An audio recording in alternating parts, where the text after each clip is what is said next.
guys, what can I get started for you today? Bananas away, regular? And I'll have the rip berry, but can I get vanilla oat milk? And I'll add spinach and ginger. And can I substitute the raspberries for strawberries? Also add the chia and hemp seed, and definitely have the power booster and the collagen booster. And can I get that blended twice? Wow. For Alicia, custom chaos? One of a kind. You're one of a kind. Booster juice, freshly made, your way.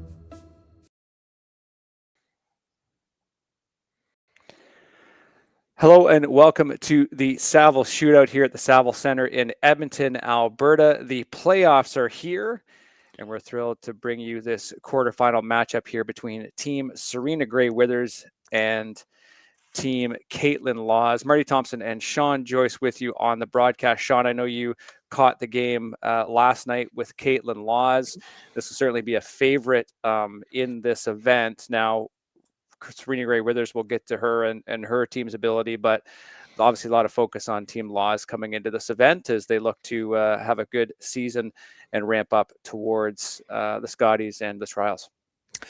Yeah, and a little different approach for the Laws team, I think, this year. For the last couple of years, they've haven't played quite as much as some of the other teams. It was part of their plan. They knew that they're all young ladies and they were involved in starting families. There were a few babies had. There's even a last name change I see here. Kristen, it's McEwish on our program, but it's Gordon on her jacket. You see there right at the bottom of the screen.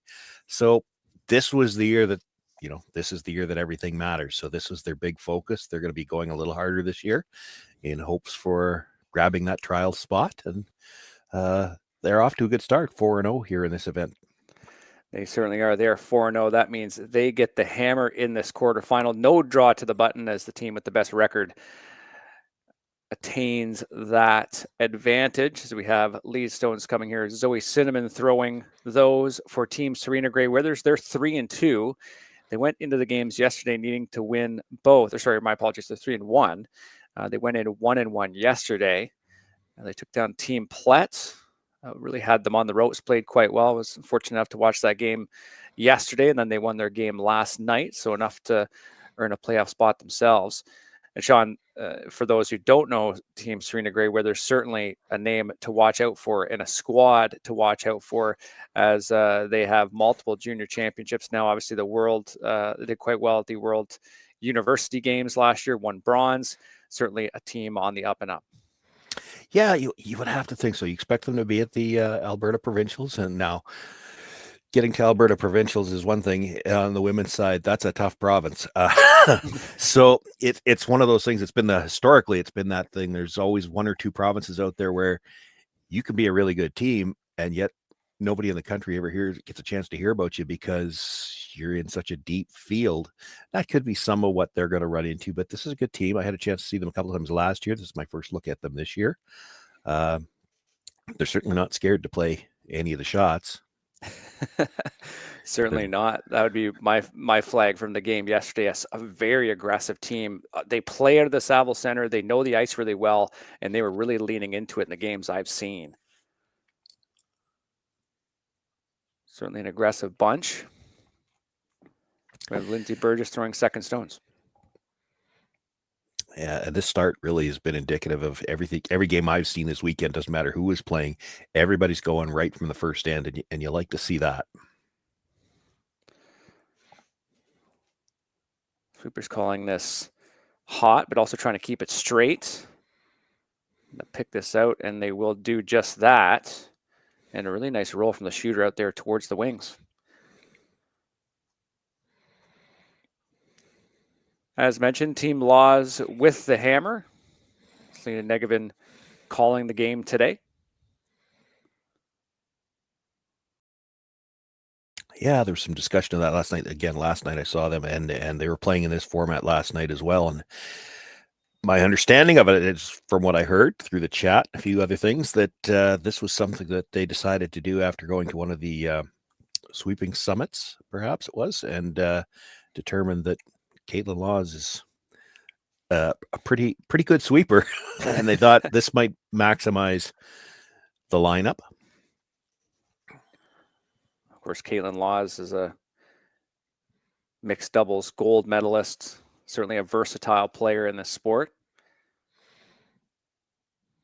And years of sweeping to boot, of course. Looked like that stone just came up a little bit light, and Serena Gray Withers looking to come around the center guard, it looks like, Sean. Yeah, it was a good call. I mean, play the shot to come around the corner, but that's always one of the problems. That practice session before the game is so geared towards that draw to the button, and there's no draw to the button in this game because it's determined by the seeding, but most of these teams will not deviate from their pregame practice.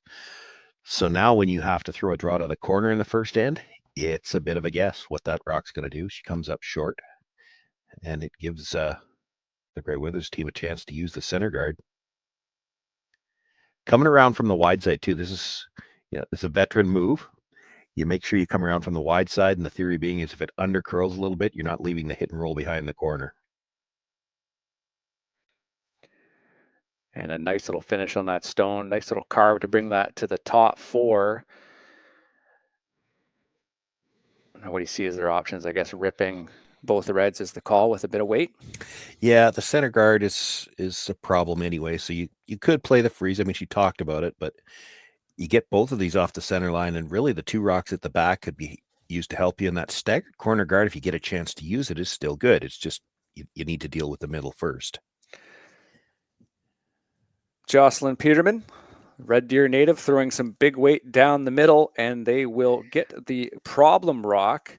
That red does roll exposed over to the left side of our screen if we're looking at the left pane.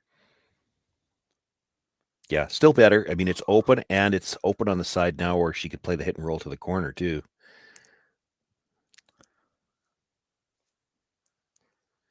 Quite indicative of Serena Gray Withers' game this weekend is really attacking and not being afraid to put more rocks in the middle. Yeah, I'm not in love with this call though.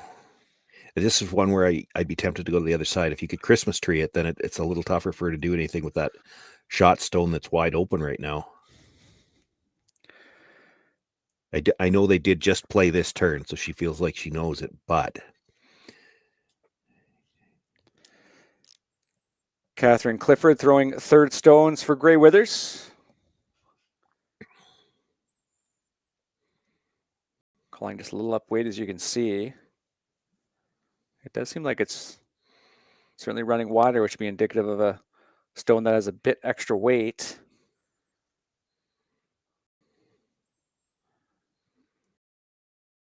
And that slides to the back and makes a bit of a wall. Yeah, she won't be happy with that.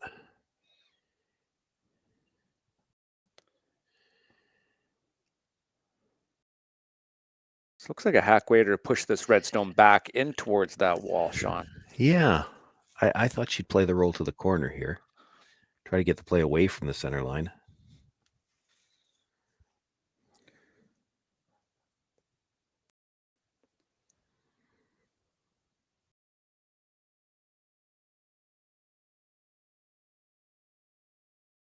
Of course, we got 3 other quarterfinals in action here at the Saville Center. Unji Gim taking on Graceland Richards. Carrie Anderson taking on Eubene Park. Anderson's been on fire so far. And Rui Wang, the Chinese team, another team that's been playing quite well. They're taking on Tabitha Peterson. Keep you posted on those games as they progress.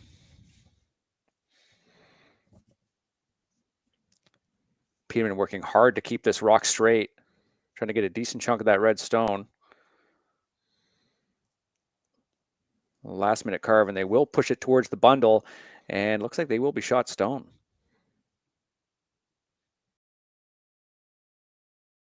Yeah, important if you were going to play it that way to stay, right there. You roll even 2 inches to the outside, it would have left room to roll underneath. So a delicate shot here for the Gray Withers team. They've got to get right to the nose. They have to pass it by those reds at the back. You can't afford to jam it this time. As I mentioned, this team plays out of this club. They should know this ice better than most teams, if not all teams of this event. These are those types of shots that have the expertise. And knowing the ice really goes a long way. Zoe Cinnamon quick to keep this rock straight. Yeah. Looked to have more line early, but it doesn't have the same amount of weight as we just saw. I don't know if she's going to get it out. It's not a bad shot to Tolerance. Still made it. Still made it. Really, Cinnamon really close to that guard. Quick to keep this rock straight. Yeah, you would not have looked at that rock before and said, "Oh, there's no way you can overroll line early," but it doesn't have the same amount of weight as we just saw. Maybe just to the hacks. Cold. It actually rolls out far enough to the other side that there's room to get back underneath the guard. Selena Negaman's final stone of this end as we see both teams focusing play at this sort of top 4, top 8 range, trying to secure a nice rock fully buried behind the guard. As mentioned, Team Laws does have the hammer here. And looks like this will be another rock that will be just over curling ever so slightly and put it back just about where the other stone was the previous Serena Gray Weather shot. But now it skips stones and another attempt to try to make this clean. Yeah, this is to get that same amount of finish. She, before you head down to the other end, ask her how hard she threw that last one, because that's the only way you're getting to the inside on this one. They're pretty much edge to edge, but really good finish on the last one. Now, I mean, the Yellowstone that she pushed on the last one, that's the one still sitting in play at the back line. The overhead kind of looks like it should be out, but nobody's kicked it off yet. What's wrong with the little tripping hazard back there? Just to keep you honest, keep you on your toes. Speaking of a tripping hazard, somebody just tripped over the cord. We'll be back here shortly, I'm sure, from the Saville Center. We'll quickly recap on the men's side the quarterfinalists that are in action. Richard Guzen's taking on Johnson Tao, another local team there in Edmonton. Matthew Blanford's taking on Dustin Kaltoff. Andreas Hartstad's taking on Cameron DeYoung. And then Evan Van Amsterdam plays Scott Dunham. Those are all quarterfinalists. And it's been quite an event here thus far at the Saville Center. Of course, lots of quality teams, both abroad, but lots of good Canadian talent.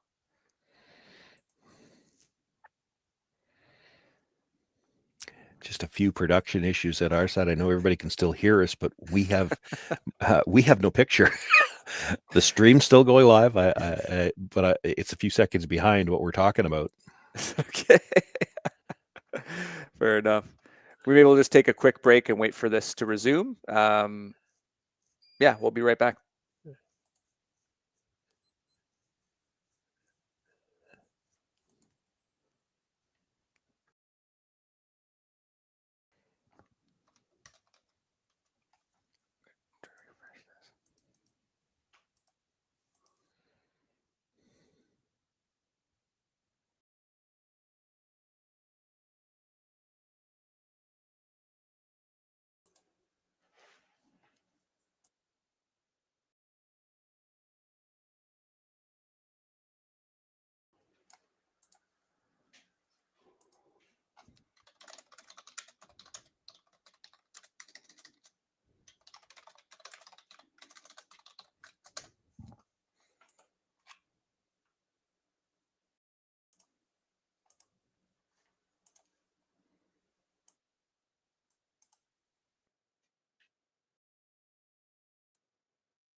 Okay, looks like our view is back, but the end has completed. Or my apologies, we're still in play. Sorry, we were having some technical difficulties, but it looks like at least Sean and I are back on. So it looks like this will be final stone here, Sean. We're just sort of watching along as again that battle for that spot in the top four has completed, and it looks like it's just a draw for one here for Kaitlyn, a little force.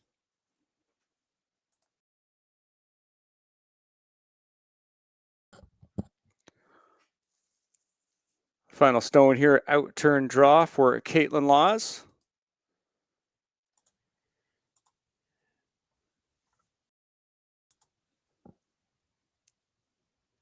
A little bit of pressure here, shooting against 3 early on, but full 8 foot should be enough. And they've got a bit of backing on this out turn side. Yeah, nobody's touched it yet. Really need to come over. They're trying to help it curl now. It's got to get to the backing. I don't know if she comes right to the back one. If she scores, she doesn't.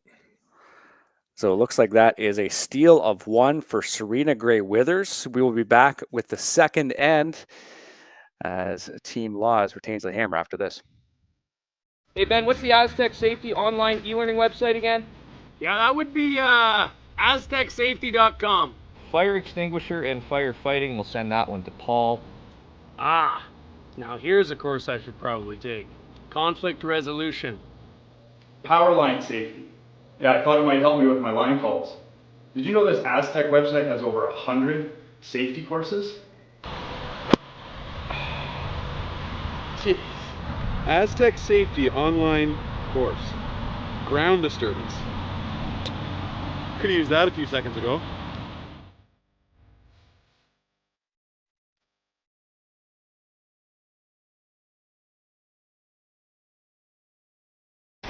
The 2025-2026 Grand Slam of Curling schedule is out, with big events happening all over Canada, like the Masters heading to London in September, the Tour Challenge from Nisku this October, the Canadian Open from Saskatoon in December, and the Players' Championship from Steinbeck coming in January. Early bird weekend and full event passes on sale now at gsoctickets.com. Let's rock!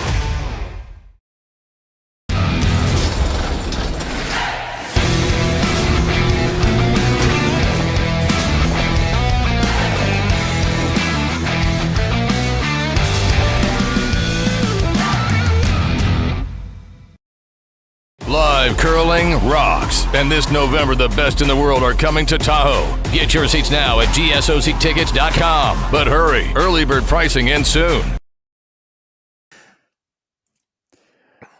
Welcome back here to the Saville Shootout here. Quarterfinal time between Serena Gray Withers and Team Laws. Gray Withers with the steal of 1 in that end. Marty Thompson and Sean Joyce with you here for the second. It looks like an exposed rock, just ready for the guard to come here from Team Laws. But Sean, that was just a difficult draw at the end, obviously, to come up a little heavy from Kaitlyn Laws. Yeah, well, and as much as they saw the Gray Withers team play that draw a few times through the end, I don't know that Laws played it at all. She might have played it in practice. Of course, the speed's a little different once you get to game action, and that's the one thing we've seen all weekend long. You alluded to it on one of the earlier draws at end. If you're a little up, they don't take that big hard finish, and she wasn't able to get to the backing either. This was Team Laws' first steal given up this event. As we mentioned, 4-0, quite a run. 8-1 over Richards, 6-5 over Reese Hansen, 10-3 over Hansen, and then last night 5-3 over Skrillik in a game. I know that was pretty neck and neck. Certainly a good event from this team early on, and an uncharacteristic steal to give up. Yeah, the game last night, I had a chance to be on the call for that one. That had the feel of a playoff game. Of course, it was must win for the Skrillik team, and they weren't able to come through on that one. But for Laws, they were playing for this last rock advantage. They were playing to be one of the top 4 seeds. You lose that game, you're 3-1 and into the logjam of tied teams. And not a deuce scored. It was back and forth singles. Like it was a tough game. Yeah, the only difference was in the fourth end when Kaitlyn Law stole one. Otherwise, it's ones all the way down the board. Yeah.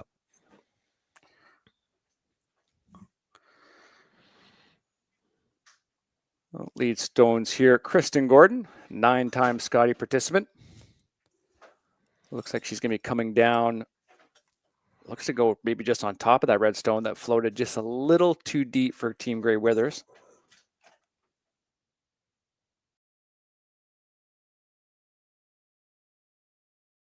There's the difference. You can see the amount of curl that rock has on it when it's got that front house weight. Anything to the back just rides out on the corner for a long time. Seem to be seeing that with hits as well, Sean. Like you kind of get up on a hit and they just seem to float on teams early on. I know in the event, but it seems like they've corrected a bit on that. Yeah, I mean it's. We used to think of it in terms of it being the ice, and we now understand it's not really the ice, it's the rocks. So, and I've got outstanding technicians here at the Saville Center, so they'll condition these stones before the event starts. And what that happens with that rougher surface, it allows them to bite. But the thing about it is that they don't really start to curl. It's not so much a spot on the ice as they don't really start to curl big until they start to slow down. When they start to slow down, that running edge grabs a little more and then they start to curl. So if you're that little bit stronger, the up weight, everything runs very straight until it slows down. And then there's big finish. That's why you'll hear, the the proverbial talking heads, people like us talk about, well, if it's running straight, it must be heavy because it's running straight. I mean, that's essentially what we've learned over the last few years. If it's not curling, it's got too much weight. Jocelyn Peterman getting set for her first of 2 stones, and it looks like she will be instructed to do a little double peel here, get rid of both of these red stones in the front. Well, I think they're wondering if they can get all 3 of the reds true. over the top.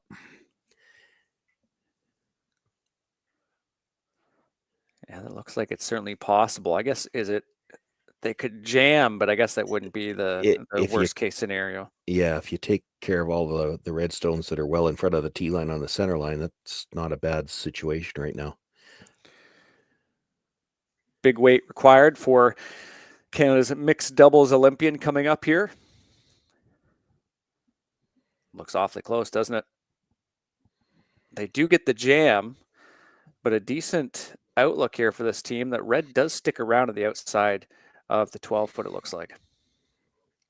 Yeah, it's still in play, but I think it's out of the rings. Hard to say. Wait for the biter stick at the end of the end. Yeah, there's a few rocks to come before we have to worry about pulling that out. It's a great where there's electing to just sort of protect here, throw a guard up, as we have Lindsay Burgess throwing second stones for this team out of Edmonton. The East Coast import herself, Dalhousie grad.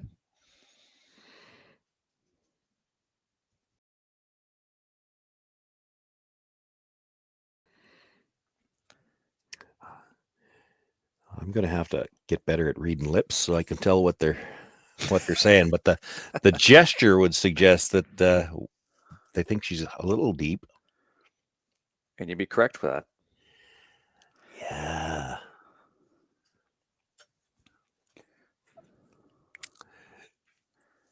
You could make a play at trying to get them all, or you could just hit and roll in. Yeah, that's the same 2 shots I'm looking at. And then I'm looking down at the rock counter, but it's not it's not accurate right now. If only we all had 8 rocks all the time. 1, 2, 3. Okay, so you got, this is the last of the second stones. Yeah, I think I like the roll behind the corner right now. Yeah, make something precise. And again, Team Laws does have the hammer in this end. Gave up a steal in the first. A really nice sweep here from Kristen Gordon to try to get a thinner part of this red stone, and they will. Oh, awfully good roll too. Will it gear back ever so slightly? It does. So they have a corner to work with now. Yeah, even being wide on that roll is fine, because once you're outside the corner guard, now you've put the pressure on Grey Withers. It's hard to ignore a stone on the outside like that, because the yellows are starting to pile up. She can't get back to the middle off of it. That's the key. She's looking at playing the angle run in now to make both yellows go away. She's going to lose her shooter. If you want to keep your shooter, you're probably dead jamming it.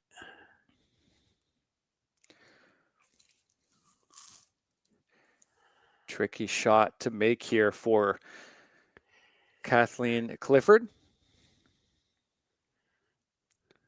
As mentioned, lots of experience in this team. Won the Best of the West last spring. Bronze at the World University Games. My apologies. This be Kathleen Burgess still throwing here, her second stones. They do manage that now. That Yellowstone just narrowly misses the bundle and will now go out to the other side. Still corner buried, but a little deeper. Gives the Laws team a chance to do something with those rocks in the middle, and the question is all about the weight they want to play. They maybe want to keep their own stone at the back of the house. I mean, to just wiggle them around a little bit and be able to get that red out, you're going to make the red shot rock likely to do it that way. You could blast it, but then you're losing your yellow.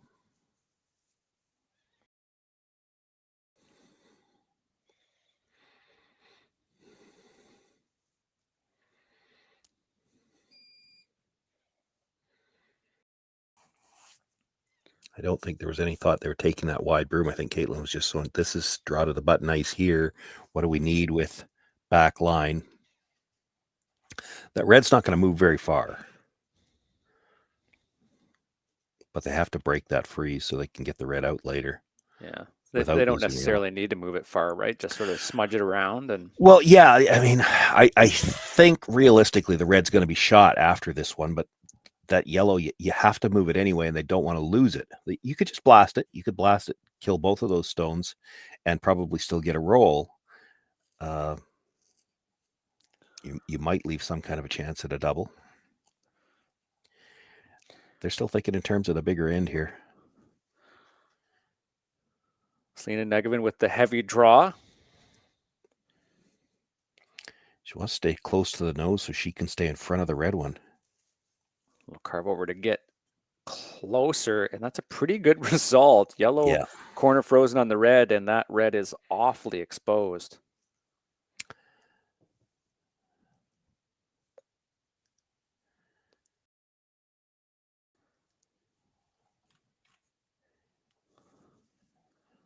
Did leave a very flat double on the yellows at the back. They're close together. That helps.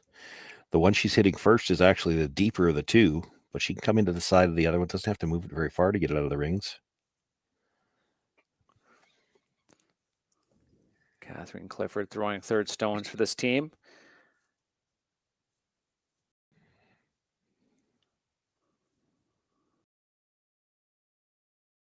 Her second and final stone.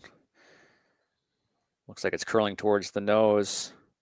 They do just bump the yellow out. It looks like, oh, it might be holding on. But a decent attempt. Looks like Kaitlyn Lodge just intimated that it is in. Yeah.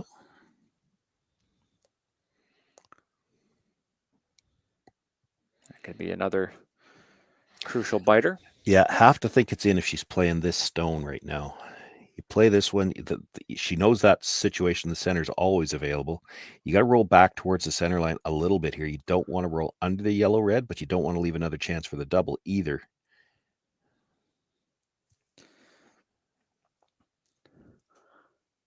Negevin's second and final of this second end. This team chasing a big end after giving up a steal of one.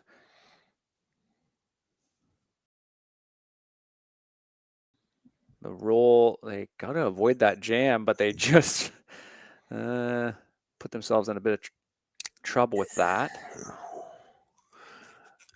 Yeah, it's not exactly where you would have liked to have it. Now there's still a problem for Gray Withers, which yellow, I mean, it's really the only yellow rock she can remove.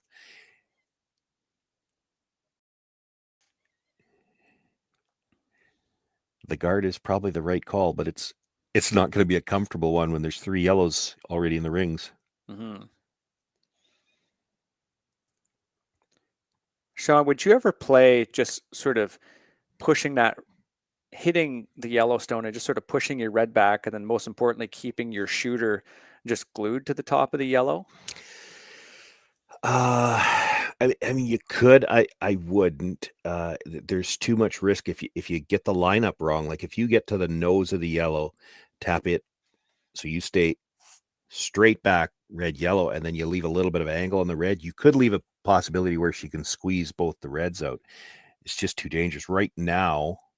If you don't throw, she's probably losing the yellow at the back when she plays the yellow-red combination. And if you put any kind of guard in the way, she doesn't have a chance to play that yellow-red combination. Now, what I would be worried about, because it is Kaitlyn Lawes and she can see an inch of that red stone, is that she might just pick it.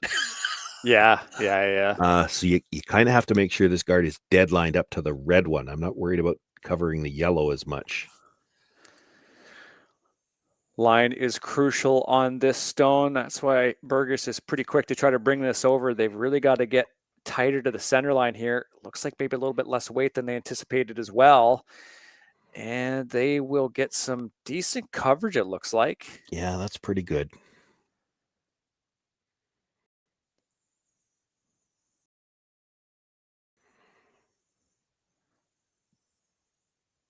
Certainly a risky attempt here if they are looking at trying to play off that yellow. Well, I'm thinking heavy draw on the out turn side and just try to tap it back. It probably eliminates those two yellows at the back of the rings. But it looks like they're also maybe talking about running that red. Is that what they're? Well, they're looking at it. Running the stone that was just thrown. Yeah, into the two in the house. They'd lose the one at the very back. You're hoping if you're playing that the red that you're running back leaves the rings too. But that's always possible that it could just roll behind that corner guard too, which would be a little tricky.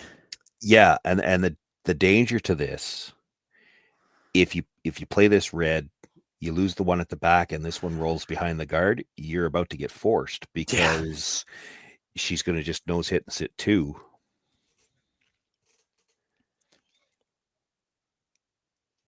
I guess if they ever did make that heavy draw, tap that red back, they might just be sitting the one, maybe two, but it would be hard to remove those yellow stones, right? That would be thrown.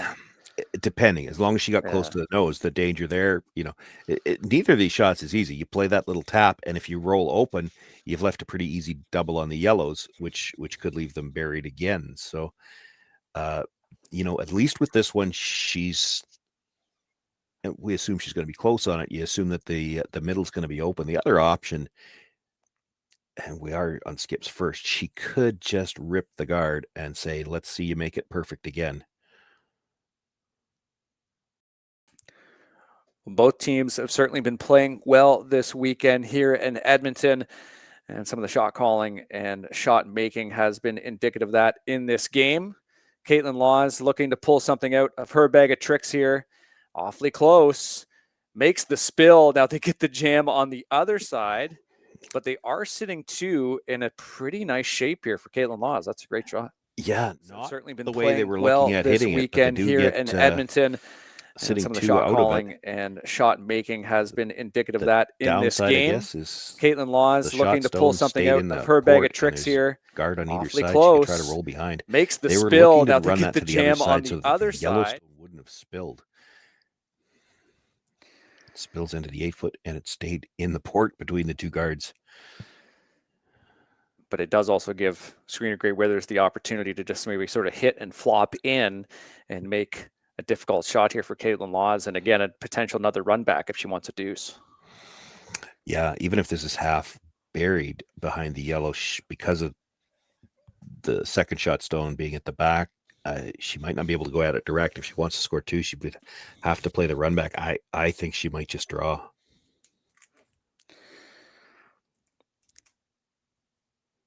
Final stone for the hometown skipper here in the second end.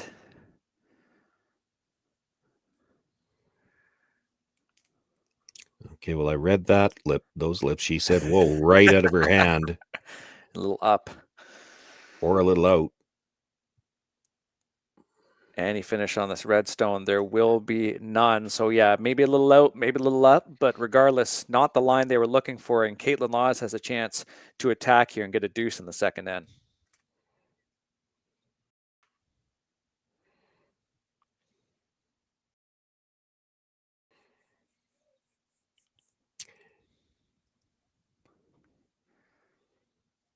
Certainly the first shot from Kaitlyn Laws was a bit of an end saver, gave them an opportunity to score, and here now is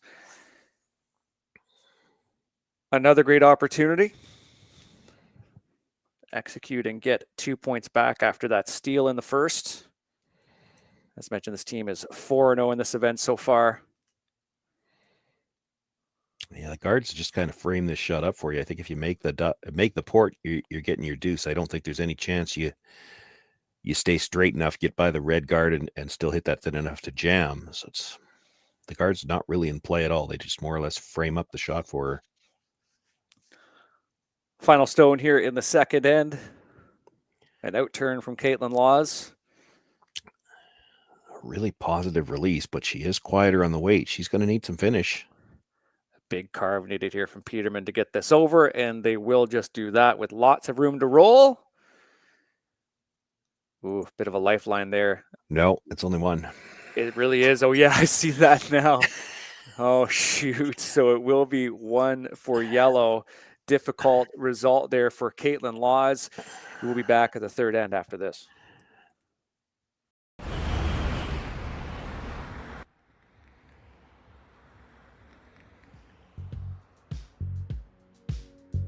That's life. That's what all the people say.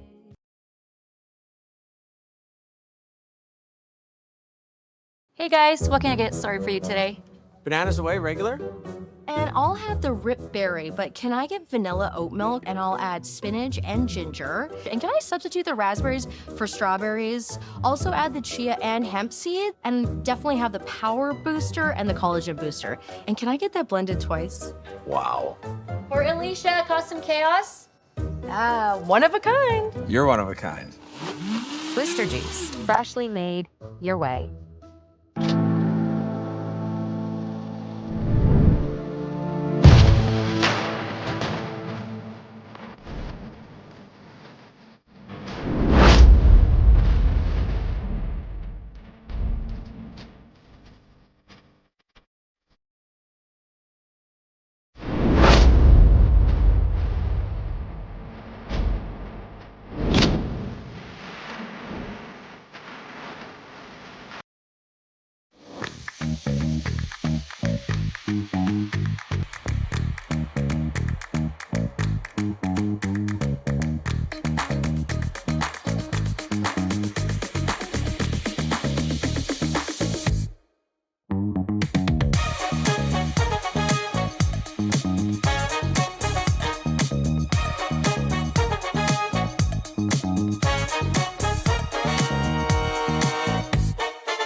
We're back here for the third end, the Saville Shootout quarterfinal here between Gray, Withers, and Laws. Marty Thompson and Sean Joyce with you on the call. Thank you so much for joining us this morning. Sean, difficult result there. Both skips really throwing one little bit out on that path, and Kaitlyn Laws really was the one that's unfortunately didn't get the benefit of the result she wanted. Yeah, and it surprised me too because she did throw it quiet. She could afford to get some finish. She gets the inside roll, doesn't hurt her. I would have bet. In fact, I said it as she was getting ready to throw. I didn't think you could get by that red guard tight enough to hit that stone on the outside and jam it at the back. And she proved I was wrong about that. But she's probably not real happy to have proved me wrong in this particular case. They just barely got by the guard. I mean, they were carving to make sure they didn't hit the outside guard.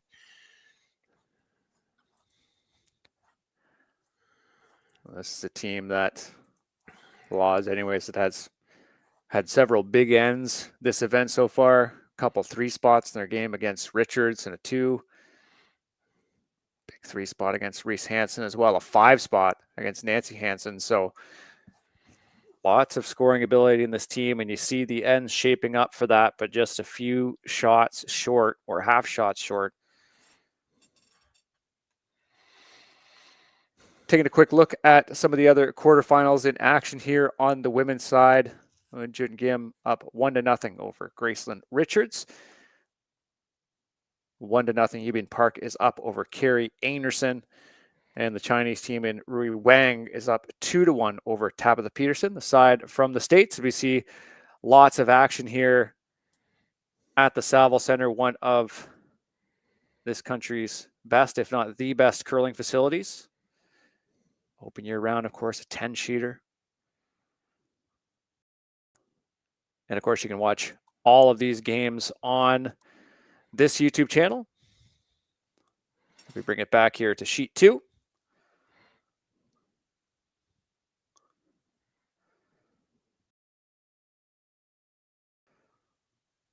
So something to attack here with how short this guard is and how high that redstone is in the 12-foot. And it is their own guard. That's the reason they're allowed to play this. I mean, you could risk it if it was the other team's guard. If you leave it on the center line in play, you're okay, but you can always make a play on your own guard. So this is still just the 5th stone of the end. So the free guard and the no tick zone in play, but doesn't matter when it's your own stone. I still see people that aren't sure of that at the club level. Yeah, you make a good distinction there. It's important to know for sure. Well, it wasn't that way. The rules have evolved over the years, but under the original 3 rock rule, you couldn't peel your own either. Right. I think that was the one. We've had 3, 4, 5, and it's going back 20 some years now, and it might be close to 30 years actually for free guard zone altogether. Yeah, every adjustment, every addition of the rock, you're right, has had those little tweaks to the rules that I think people, they just carry over and they don't necessarily consider it. And obviously the tick is a whole nother addition of that. Lindsay Burgess, a gold medal winner at the World Juniors in 2018. Trying to rip both these yellow stones as now the free guard zone is not in effect, and she makes the double, rolls just ever so slightly over to the right there, as we see in the left pane. A really nice shot. Yeah, it's a corner guard now. That's exactly what they want. Lindsay Burgess, a gold medal winner at the World Nice Juniors delivery. in 2018. That's the difference. We talked about it a little bit with the positive set last. Trying And to rip both these yellow most of these stones players as at this now level, the because they play on a free lot of guard ice zone like is this, and not with in a lot of effect, rocks like this and that have she that makes good the late double, finish, rolls they've just learned to throw that little bit of a positive release, but every once in a while, and especially every once in a while on September, what are we, the 6th? 7th, September 7th, every once in a while that little pop gets a little too pronounced, and those rocks will run quite straight. But if you don't, and I don't want to jinx anybody, we don't want to see that this game, but I saw it a couple of times last night. If you don't get that pop, they go hard early, and you just can't hold it. The brushers can't hold it. You have to have that positive release with these aggressive stones. Yeah, we're seeing ice across the country, not just at the Saville Center, which is a world-class facility, but ice getting better and better in conditions, looking more and more like this at even club level. So just learning that technique and understanding what a mini set can do for you can certainly be of use to curlers at every level. But you're right, at this level for sure. And the conditions, to have these conditions, it's one of the things that allows some of these fantastic shots to be made. And one more look Lindsay at that. Burgess, a just gold. See it, just that little pop on the release, but she doesn't want to really change the direction, just enough to hold it there.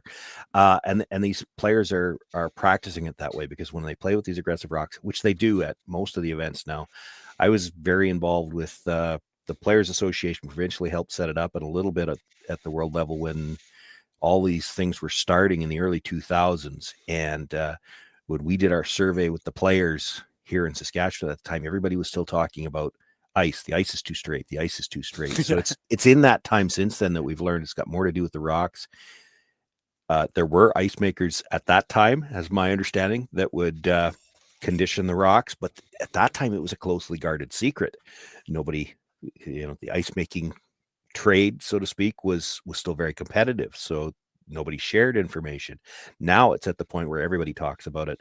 The manufacturers of the rocks will teach you how to do it, because everybody has kind of agreed that if the rocks will curl, you just have to make the ice flat. And we get some of the greatest shots you've ever seen on these types of conditions with these types of rocks. Before that, the ice makers that weren't, you laughed, but the ice makers that weren't conditioning rocks were trying to do things to the ice to make the rocks curl, and in a lot of cases what they were doing was dishing it. Yeah. So then you really could only play one way. You couldn't get to the wide corner because you were going uphill. It's funny, we've seen that playing doubles at a few events, just ice makers trying to get that little dish effect. And it's nice in doubles, obviously, to be able to kind of get into the middle, but when the power play comes out or something, or you have to make one inside out hit, it is just a complete guess. And you end up kind of like losing games. Well, not like, you do lose games sometimes in those instances during power plays. So yeah, I like it. Ice makers, do whatever you want. Make some weird hills everywhere. That's what I'm saying. Well, I'm joking. I'm getting to the point where if you could put some moguls out there, then that might make it, because I don't necessarily throw them quite as crispy clean as maybe once upon a time like to think you could. But yeah, I say that slightly tongue in cheek, but it's the truth. If the rocks will curl, and nobody thought in those terms for the most part. For a lot of years, we thought, well, it's the ice that curls. Well, no, it's not. It's the rocks that curl, which makes perfect sense when you say it. You just have to say it to think about it. If the rocks curl, all they have to do is make the ice flat. And in a curling club, this is a curling club still, remember that is a little bit easier. They have got controlled conditions, the floor, they know their floors. There's still a lot of tricks involved when they have to put it into the arenas, because you've got different issues in an arena than you do here in a curling club. Airflow can affect the ice. You don't know what the floor is like in the first place. I have talked to ice makers here in Saskatchewan when they get into an arena to put it in and they have to rush. They're putting it in a few days before provincials start, and one of the first things they have to do is figure out if there are any high or low spots in the arena. Yeah, right. Because for hockey ice, it doesn't have to be perfectly flat, but an inch difference in one corner over the other corner, that's huge in a curling rink. Team Kaitlyn Laws in their third here. Seen Negevin looking for, looks like a little hit and roll off this redstone.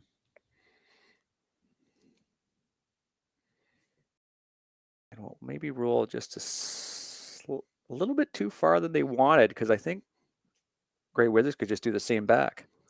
Yeah.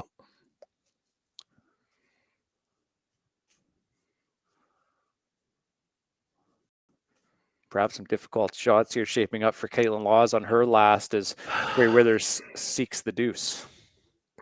Yeah, she's got two choices here, and she talked about both of them. I think they've settled on playing the long roll. You could try to Christmas tree it, but you're playing with a very small margin of error if you try to do that. The danger in playing the big roll, because it looks like with where this is, by the time you make the big roll, this is going to be a flat double. If there's no double opportunity for Kaitlyn Laws, she might just try to hit and flop under off that stone at the top of the button. If you Christmas tree it, she doesn't have that option. But you don't want to leave a double either. Big pop there from Clifford. You see Cinnamon just trying to keep this straight as far as she can. They were looking for the big roll. They got the big roll. That's what I mean. No double now. That rock's deep enough. You can't come off that stone. On the back end for Team Laws. Just focusing on removing that red stone. Maybe getting a little flop in. I think if they play the right weight, I think you can, right? Yeah. It is a low guard, but we've seen the finish on these rocks if you throw the right weight. Yeah, I think you have to try to get under here, even if, and it's edge to edge. It doesn't look like you should be able to overroll the guard, but maybe you can. We've seen it happen already in this game. But if you stay on the broom side at all, Grey Withers will play the hit and roll to the wide corner. Those rocks are well spread out. Kaitlyn Laws probably going to have to hit one of them and concede the deuce. So you really have to get the roll undercover, even if you roll a little past the guard, because then when she plays the yellow, she's going to group the red stones.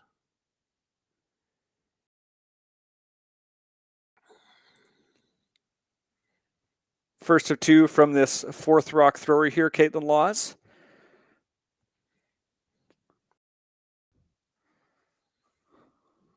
Something nice and precise here. Focus play down the middle.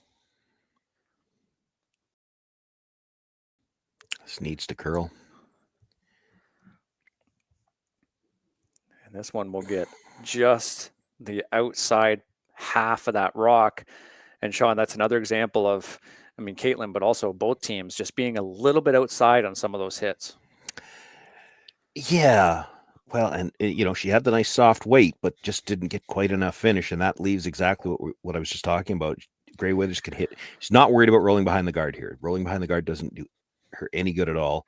Roll to the wide corner. Kaitlyn Laws is going to have to hit one of the two red stones and concede the opportunity for the deuce.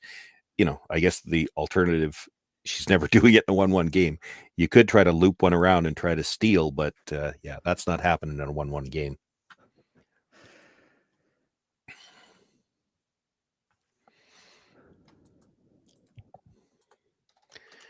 I think the viewers at home can likely still see the feed, but we've lost our picture once again.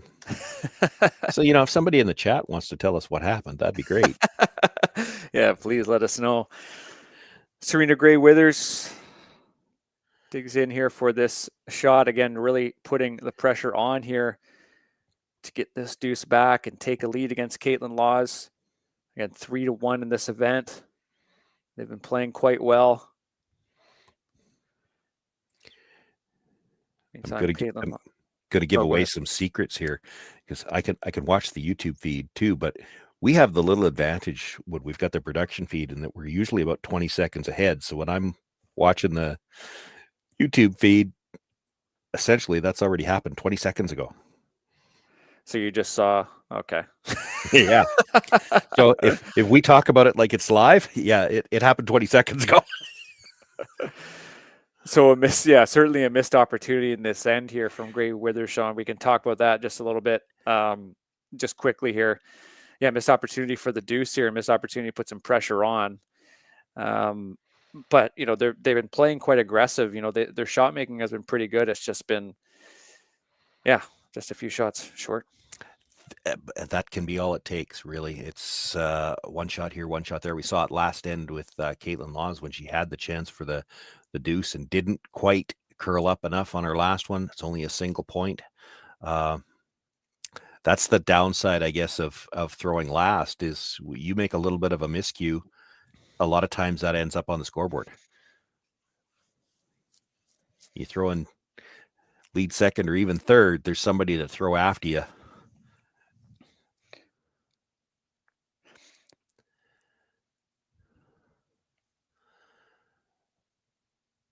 All right, we might sign off just a little early here as we get our technical situation sorted out. We will be back for the fourth end as this end plays out.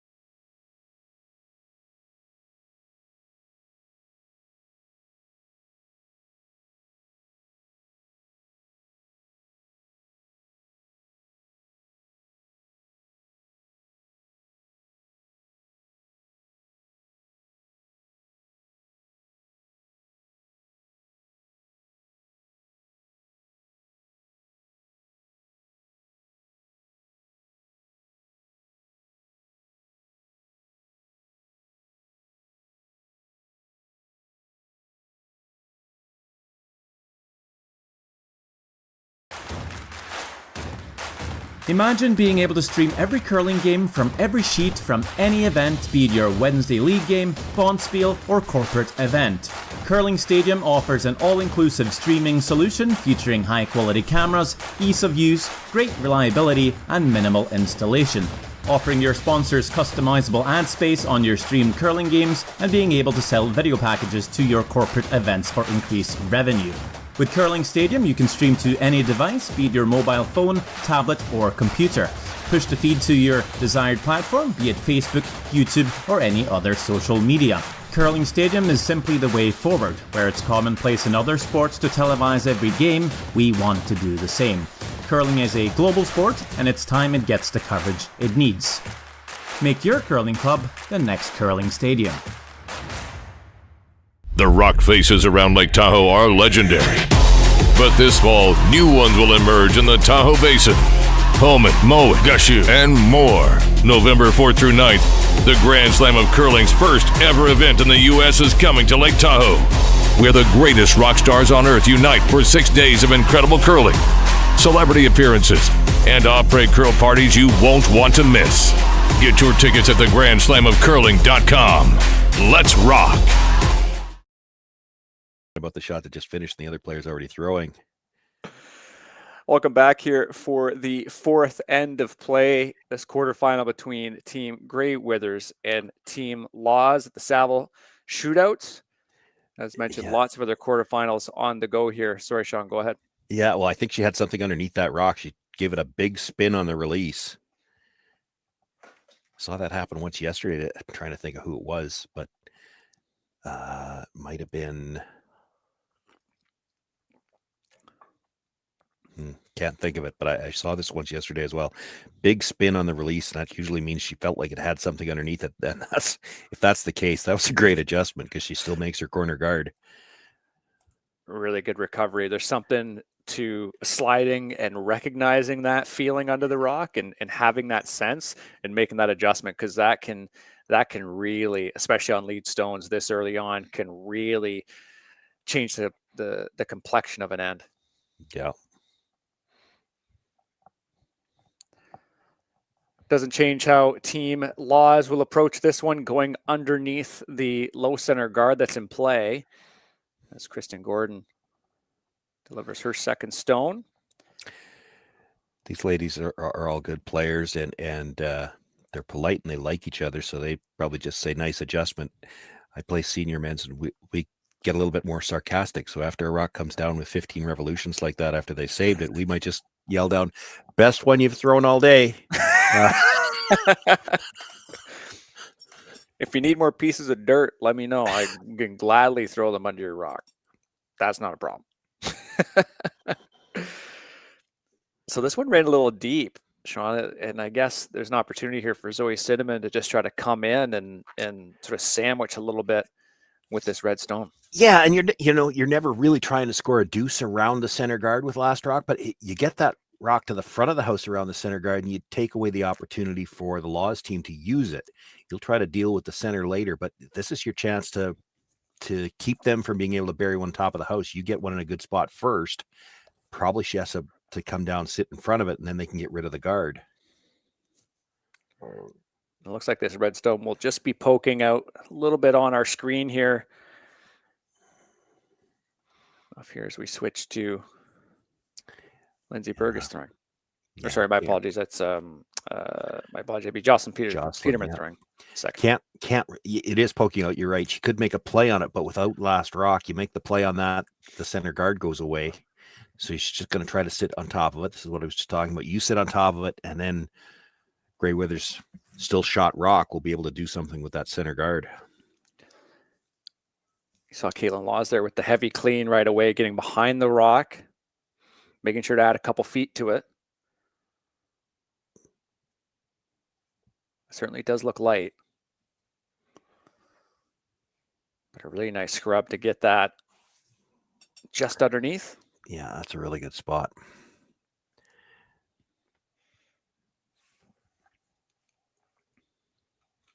Kind of forces Grey Withers to continue to do something in the middle. She could straight peel the guard, but you straight peel the guard, Kaitlyn Laws is going to put it back, and then it's cat and mouse. You put it back until they decide to make a play on the house. I like the corner freeze. The other shot they might be able to play at some point in time, you play the yellow almost straight back, kind of across the face of the yellow that was just thrown.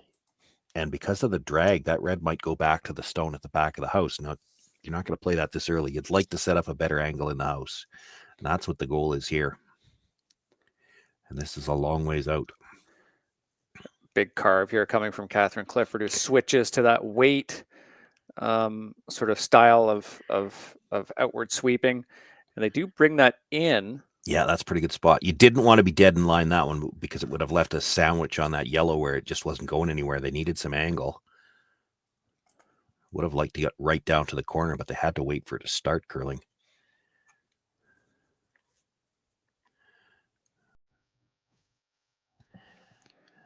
these situations are always fun to watch. It's, or at least for me, I mean, maybe it's a little more tense for the fans at home, but it's all about jockeying for position with the angles in the house. You won't see anybody make a big weight shot until they feel like either the angles are bad against them and they need to bail out, or it's everything's good for us. The only rocks that are leaving are the oppositions.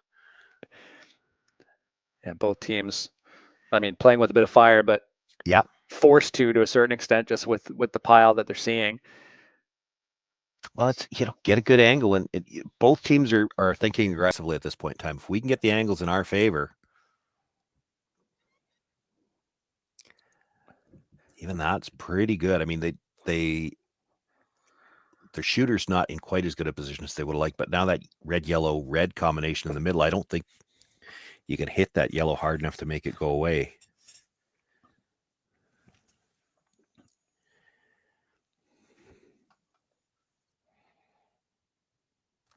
So it looked like a hit on that yellow. It looks like there's room. Yeah, it didn't look like she was calling for a whole lot of weight, Sean, just sort of like a little flop. Oh, never mind. It looks like they're maybe going to double peel. Maybe. Or just run that straight back. Well, running it straight back, that's all you're killing is a red one. Yeah. Lindsey Burgess, big weight shot down the middle regardless, as it just hangs onto the center line here. Little curl over, and she will stuff it. How does that change our angles here, Sean? You're the angle expert. Well, yeah, I mean, I wasn't sure what she was hoping to get out of that when she put the broom down. So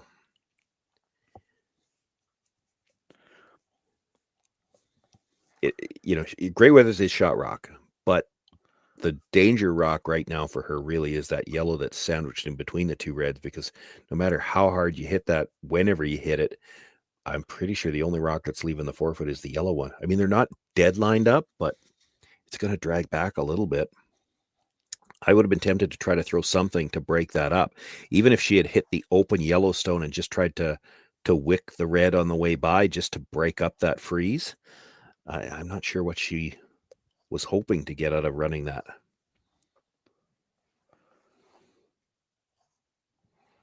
First of two here from Selena Negevin.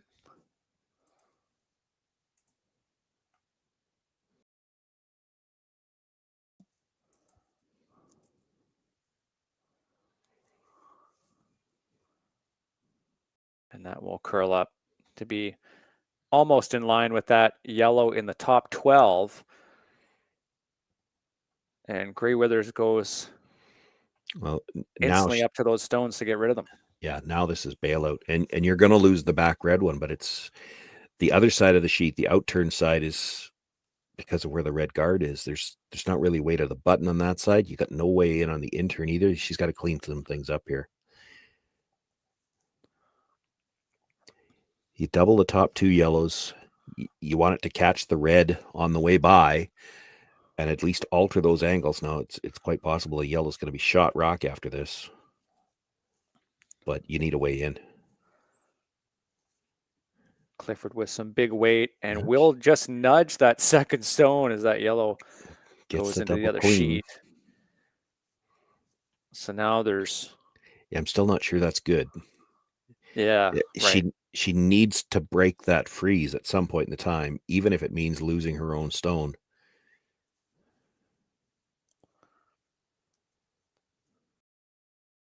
Does mean this guard has to be a little more precise.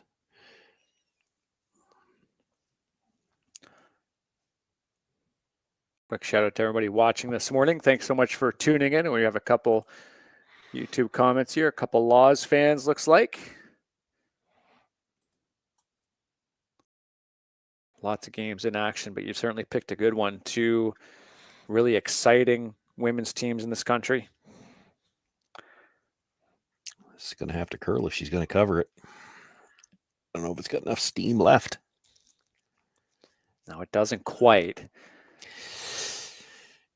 No.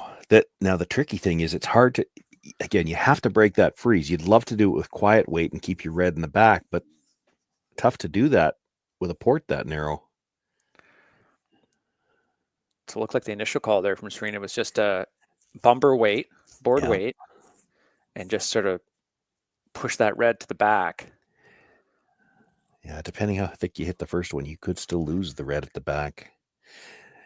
In a perfect world, you'd love to be able to just, at least I would, chip that red, the top red, hit half or a little bit less, roll your shooter to the wide side, and then move all three of those rocks in the cluster just so that the lineup changes. Yeah, right. But I don't. You might be able to run your shooter back into the yellow. Yeah, and I'm thinking like heavy draw, but Yeah. I don't think you can make that port with heavy draw and hit it off center. So she's got to throw this bumper weight. This is dictated, like you have to break the freeze. So if that's the weight you have to throw to get the line you need, then this is the weight you're going to have to throw. If you lose the back one, so be it. You have to change that angle. Catherine Clifford's final stone here. Throwing vice rocks. Big carve here. They can afford to get a big chunk, carving all the way. It's a decent sweep. Now it does change the angles. Yeah, it does. Is that yellow accessible though?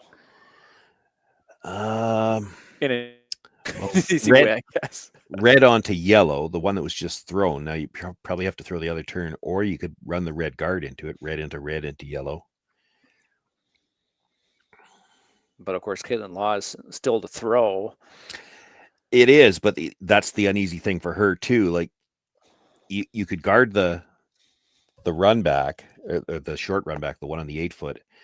But if you guard that, she's got the angle in on the guard, and then you're guarding 3 red ones. So it's like, well, if I guard this, are you going to make that shot?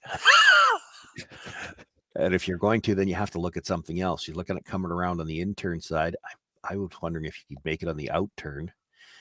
Oh yeah, right. You come around on the in turn side, and it's just lining everything up where she makes the port red onto yellow. That yellow is going to be coming back towards the one you're about to throw.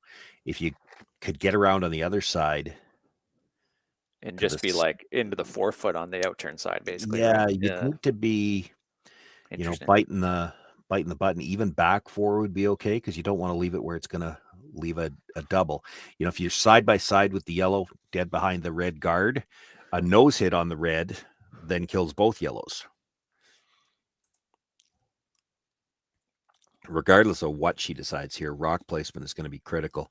There is, I think what they're looking at now, could you get that red out and roll just a little bit as we look at Jocelyn Peterman's back? So roll just a little to the left on that screen and leave everything overlapped again. And that might be possible.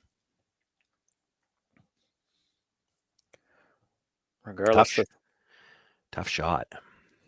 Most certainly the 36-year-old from Winnipeg here, Kaitlyn Laws, the 4th thrower, dealing with one lonely yellow in the 4-foot. It looks like that is the call, is to try to come down and just sort of tick off that red, eh? Well, I think she's going to hit the red in the 8-foot, and she's looking to get just past the nose and then flop over and overlap the 3 stones in the 8-foot again. Right. Which would be a pretty good shape if she could get there. Yeah, it's tough. Boy, if you were really greedy, but she's not going to be throwing this real hard.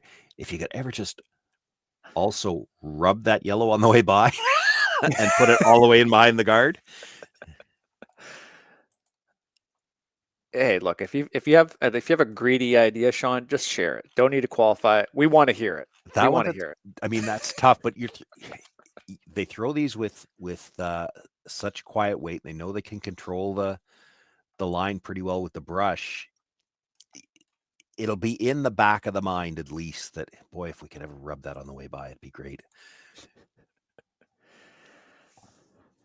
Big carve needed here. So this might be a little more than a rub. They kill their own stone in the 4-foot, and suddenly red is sitting 2nd and 3rd. Or sorry, my apologies, Red. 1st and 2nd. Yeah.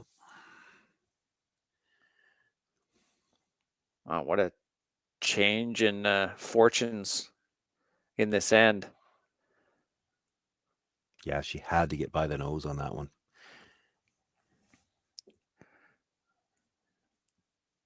Perhaps seeing a bit of the aggressive play calling here for Gray Withers, thinking, can we just try to add another one into the 4-foot here first? Really apply Well, the pressure. and if I don't know if she necessarily even needs to be 4-foot on this full 8. You get all the way to the 4-foot.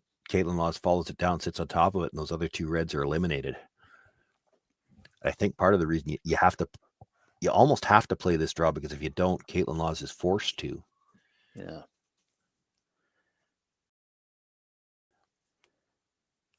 Because I guess if Laws makes the outturn draw, Serena Gray Withers might have a double. Might have a double off of it, or a triple maybe. Yeah. Like might just have a big hit just to get rid of the long. You're right. You're right. So this is certainly the safer half of the sheet to draw to for Laws. So Gray Withers aptly taking it away.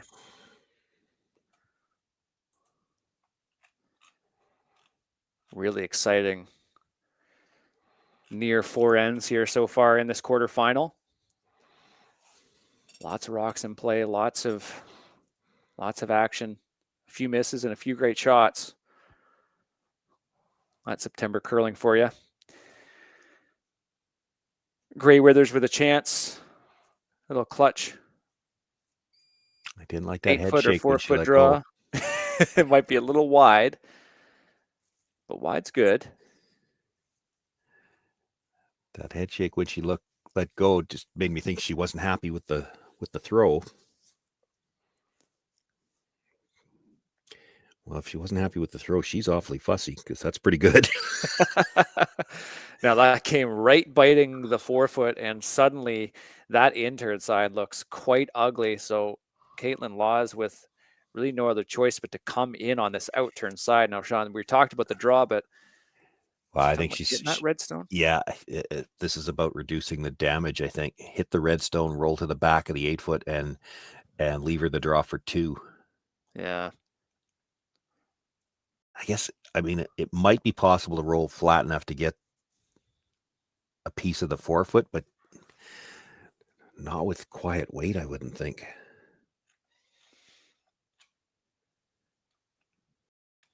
Kaitlyn Laws' final stone, an in-turn going inside out. We've seen teams get fooled by this line this weekend. It's certainly a little tricky.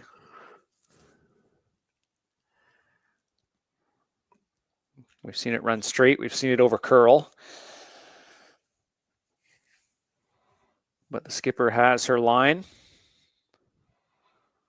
Has to roll not just dead in behind the red. I think she needs to overbury it here, because if you just dead in behind with the amount of finish there is on this ice, Gray Withers can come down, just needs enough weight to move it maybe a foot, and it would be for 3. So she needs to roll probably 3 feet here anyway. Peterman keeping this straight, keeping the broom down, keeping the broom down, keeping the broom. I mean, upload speed's always an issue when you've got video. So to do it on an open club stream when everybody there is sharing it. Yeah, I know. It's a little risky. Hey, I think we're up and running. Excellent. Okay. Yeah, it does look like we are back online. Thank you so much for those being able to tune in this early. Quickly refreshing, obviously. So as you can tell from the scoreboard, and thanks to Connor there just updating us in the chat, Serena Gray Withers drew for 3 in the 4th end. We'll quickly recap this before joining in on the 5th end here. But I just really want to quickly get your thoughts, Sean, on how that end progressed. Missing that hit and roll, obviously Kaitlyn Laws in a really difficult spot to limit the damage, but just was unable to do so. Yeah, we didn't get the chance to see it, so either she nose hit it or she rolled too far. Either way, left the draw opportunity. I have to think she rolled too far. She hit it on the nose. Probably would have been easier for Gray Withers to make the hit. She plays the draw, gets her 3. She was in great shot shape, though. Really, it was her first shot that set it up. She couldn't have walked that draw down much better. She's sitting 3. If she's even 3 or 4 inches deeper, Kaitlyn Laws maybe follows it down, sits on the face of it, and eliminates those other 2 red stones. It was up high enough. I guess Kaitlyn could have followed it down and held her still to the draw for 3. She only would have eliminated the one at the back. And it took away the draw path on the in-turn side, which was the more natural way to get in. That was a great draw from Gray Withers to set up that end. And now looking to present here with the fifth end, and Gray Withers with her first. Now, Laws does have the hammer, and they are sitting 2. It looks like they're just going to try to remove this rock that's at the back 4, trying to limit the damage here as well and make a difficult shot for Laws. Going to be by the guard, too. This looks pretty nice.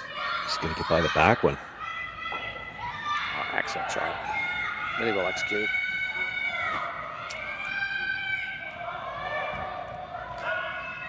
Critical there to make sure that they didn't jam it at the back. It wasn't so much a matter of staying buried, but you jam that, you're going to roll into the open a bit, and Kaitlyn Laws might have had a chance to get her 3 right back.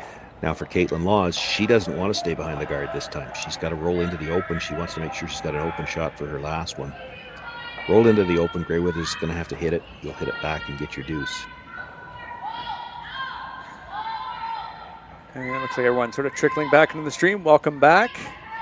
As mentioned, Gray Withers scores 3 in the 4th with that open draw to get her triple. Yeah, we were probably down for about, 6 or 7 minutes. Marty and I had a chance to talk about everything we know about the internet. We still had about 5.5 minutes to fill. I don't think we really we just talked for a long time. I don't think we figured anything out, but we were talking. No, well. There's somebody watching the stream thinking that's all we do anyway. It's Kaitlyn Laws coming down to this red stone here. See, Peterman looking to carve this over. It looks like it's out there. And it comes back good. Nice and easy, and make this double obviously impossible. Yeah, the one on the corner on the other side's pretty much fully buried anyway, so she just hit the open one, concede the opportunity for 2. It still has to be made.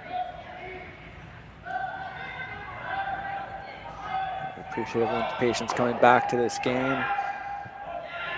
Gray Withers coming down for her final stone in the 5th.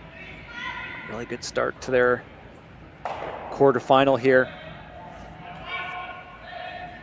Lots of other games going on. We have China's Ru Chang and Tabitha Peterson. They're tied at 3. Chinese side with the hammer going into the 5th. Carrie Anderson with 2 steals back-to-back, now up 3-1 over Eubene Park. And in the other quarterfinal, Unju Gim has the hammer, but is down 3-2 to Grayson Richards. Richards put up a 2 spot in the 5th.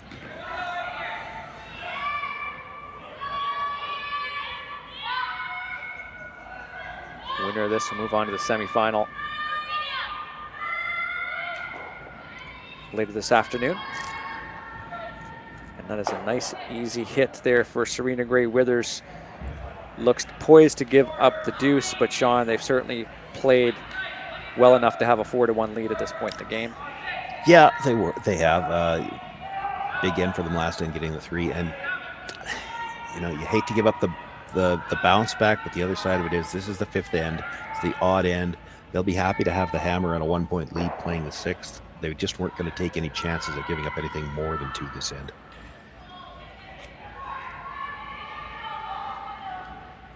So final stone here for the 4th thrower on this team, Kaitlyn Laws, and its namesake.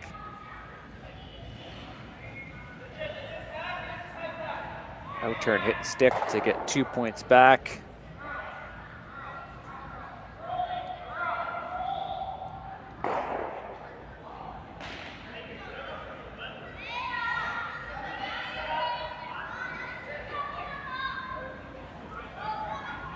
Gordon just keeping this straight.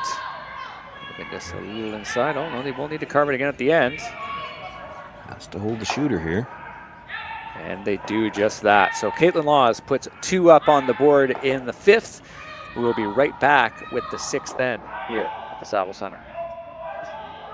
Hey Ben, what's the Aztec Safety online e-learning website again? Yeah, that would be aztecsafety.com. Fire extinguisher and firefighting, we'll send that one to Paul.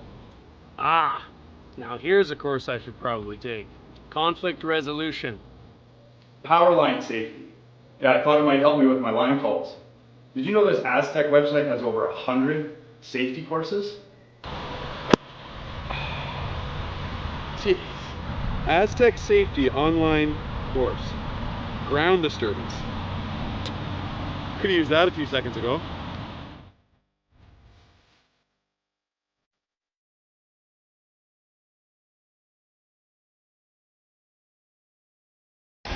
The 2025-2026 Grand Slam of Curling schedule is out, with big events happening all over Canada, like the Masters heading to London in September, the Tour Challenge from Nisku this October, the Canadian Open from Saskatoon in December, and the Players' Championship from Steinbeck coming in January.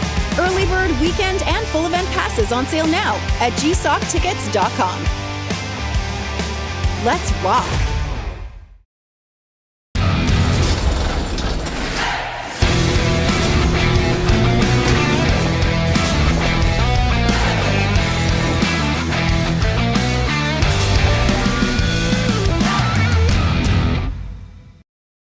Live curling rocks. And this November, the best in the world are coming to Tahoe. Get your seats now at gsoctickets.com. But hurry, early bird pricing ends soon. Hello and welcome back to the Saville Shootout at the Saville Center here in Edmonton. It is quarterfinal time here. Watching this matchup between Team Serena Gray Withers and Team Kaitlyn Laws. So we saw Laws getting that deuce there in the fifth end. Marty Thompson and Sean Joyce with you. Sean, I know we just sort of briefly touched on it there off camera, but how the strategy may morph and how it may change a little bit in this end, considering that Serena Gray Withers does have the hammer now, and they'll have the hammer in the eighth. Obviously, that even end advantage, obviously with a 1 point lead. Yeah, and I was wondering already if Laws might be thinking double center here in the sixth end just to try to force the play to the middle. And if she could get a steal, you're right back to even playing seven. That's a pretty good spot to be in. She certainly doesn't want to let Gray Withers dictate this end and try to get her deuce in the even end. You could be right back to 3 down. They did throw the first guard tight, didn't quite touch the center line, and that redstone sliding all the way through the back makes it a lot easier to try the second guard. Got to get to this side of that line, though. They got it. Yeah, they got it, but they didn't line it up, and neither one of those stones is touching center. I'm a little surprised she's not trying the tick, because that tight guard is a dangerous stone. And yeah, we can just see from this angle just a little bit of daylight between that yellow stone and the center line. It's one of the things that the no tick zone has done, though, is because now you don't get to play that shot as often. You maybe just don't feel as confident with it. It's not as well practiced, even mid-season. And we're also talking about September. I was one that, and I'm still on the fence about whether or not that was the right way to go with the rule. I like the tick shot because it's a skill shot that involves all 4 players. If you don't sweep it right, you can't make that shot. So I hated to see such a skilled shot taken out of the game, but it has had some unintended consequences and things like this, because you don't play it as often, you don't have the same level of confidence with it, and the percentage, teams were making it pretty often. Now, because they don't get to play it as often, when they do play it, they don't make it with as high as percentage, because it's not, the repetition's not there. And it's maybe not a shot, the sportsmanship still plays such a big part in this game, but it's one thing to kind of go out there and, do you really want to sit there and be like, is it on the line? Is it not on the line? Sometimes you just think, well, let's just keep the momentum going. We're playing really well. Let's just sort of focus on what we can do. Now this one will come in pretty nice. Kaitlyn Laws, really good addition to this sweeping tandem here. She brings us pretty tight to the red stone. Yeah, you could play the double on the 2 yellows, the one that's tight to the rings and the one in the rings. That long guard by itself isn't guarding anything on ice with rocks like this. That's why you need to get those lined up. The purpose of the long guard isn't to guard anything in the rings, it's to guard the tight guard. And it's not doing that right now.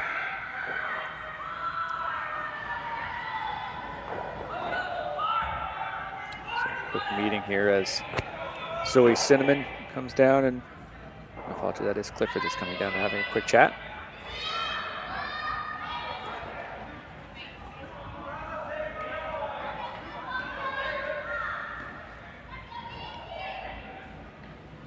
So their eyes are directed to that super high guard. Well, I don't think they're looking at the high one at all. This is probably the right call. It just, because you're running a yellow that's towards your own red, it's a little nervous call.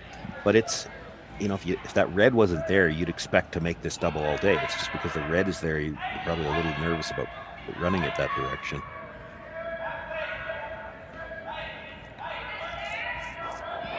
Okay, Lindsey Burgess settles in here. Big weight. Remove some yellow stones here. Team does have the hammer in the 6th. Just off nose. A little thin on the first one. They do jam it.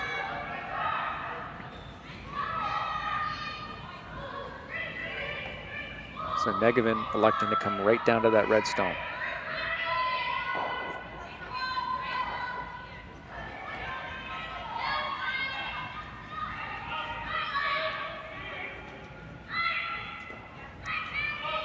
See their coach there, Marcel Rock, watching from behind the glass. I think we've spotted 3 out of the 4 of the Furby 4 behind the glass so far in this event.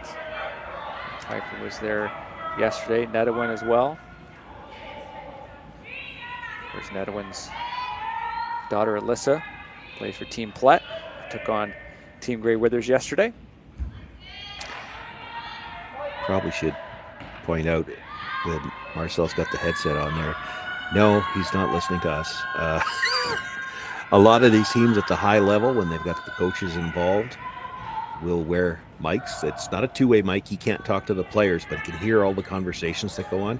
And it's a great tool because you get so used to, as a viewer, watching some of these high-end televised events where you've got mics on the players, and you get to hear all of the thoughts that go into every decision that gets made on the ice. And as a coach, that can be valuable information to have when you go do your post-game assessment of what happened out there. And this is just one more way to do it. They've got the equipment, so the players wearing mics that only Marcel, and I think he's got an alternate up there with the headset on as well. They can hear all the conversation, and it helps them be prepared for that post-game discussion. It's a lot easier to review some of your communication immediately afterwards as well, and being able to compare what happened in the communication versus what happened as a result. Just a lot easier to manage that type of conversation, as opposed to kind of being an abstract, something happened a week later or something, right? It's not as fresh in people's minds.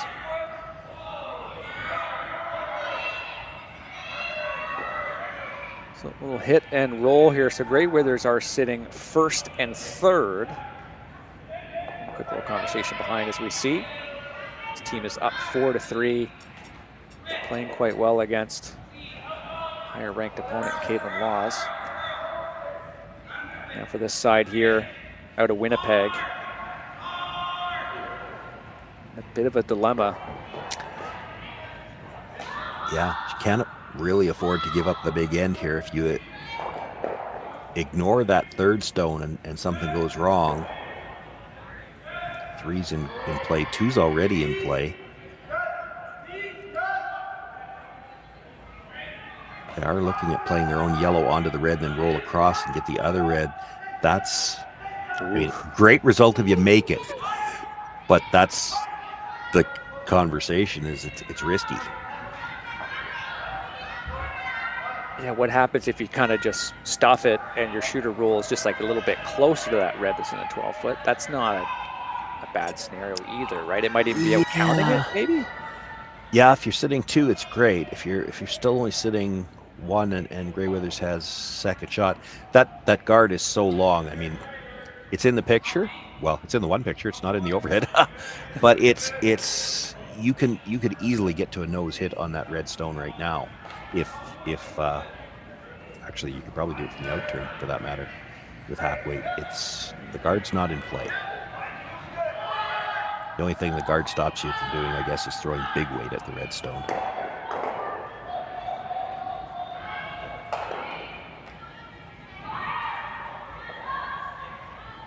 Well, this is really aggressive. They're not looking to kill either red stone.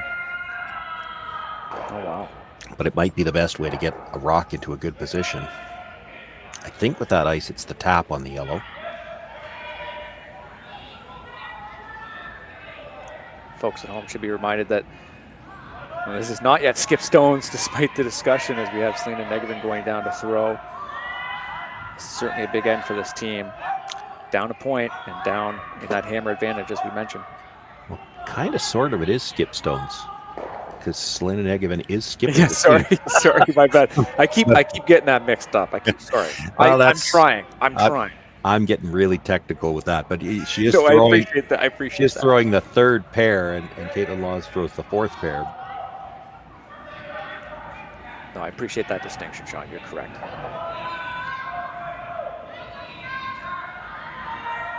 So just wanting to come down and add a Yellowstone in now. Peterman with the broom down right away with that heavy clean. I don't think they like to wait right away, but that may change. They kind of had to go for a line. If she's going to tap this to Frozen, she's got to stay a little bit on the outside. That's a pretty good outcome, no?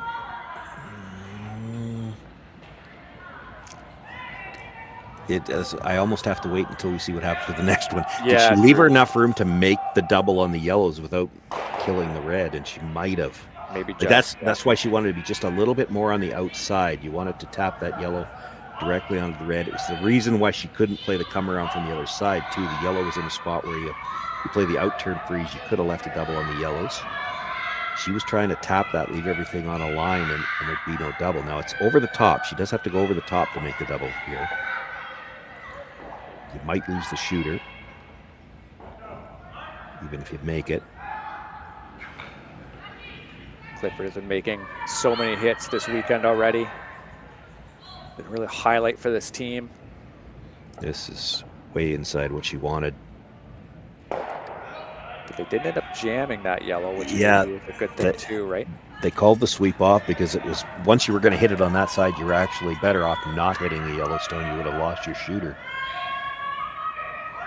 Or, pardon me, lost the shot rock. So back to where they were. See Selena Negevin throwing third stones for this team. Looked like the first call there from Laws was that sort of like the hit the red and roll the shooter in towards the middle. Well, and I like that now. The angle in the house is, I mean, it's not perfect, but it's not bad. You could hit and roll back to leave the yellow, red on a line, and then it becomes a problem for Grey Withers again. And you're still reducing the potential if this end goes wrong. Hate to leave red ones laying around. She gets a force here, she's okay. Doesn't want to give up two. Steel's not out of the question yet, just because there's a cluster of rocks in the 4 foot. Now she's got to change some things around yet, but there's still 6 rocks to come.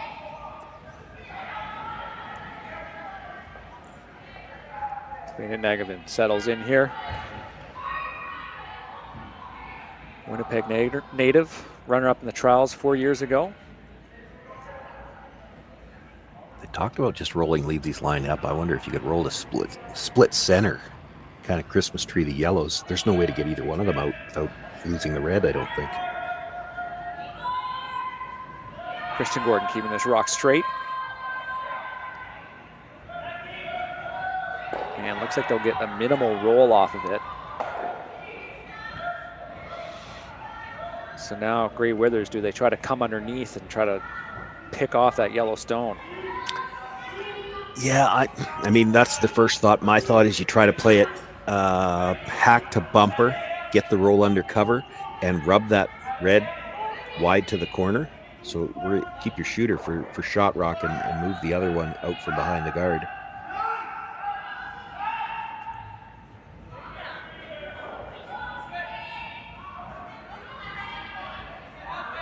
She did call bumper weight. That might be what she's looking at.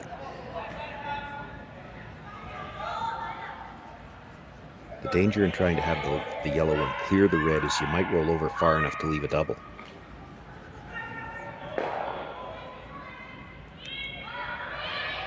Second and final stone here from the Grey Withers Vice. Clifford. Really trying to bring this over Yeah, she's got to get a Don't little want to bump inside your the red net. out. That was the shot I was playing. Yeah. Would have liked to actually move the red a little farther than it did. But her shooter's in a great spot.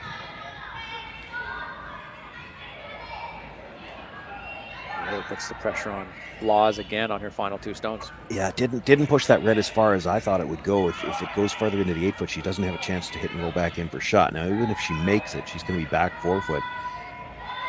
It's critical to be dead lined up behind that red. If you leave her room on either side to push it back, she doesn't need to move it very far to sit 2.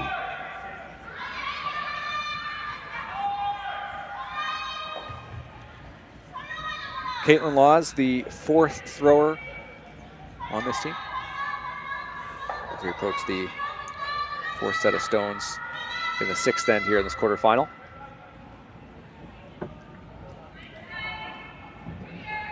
Lots of pressure heaped on Kaitlyn Laws so far in this game. But she is one of this country's best throwers.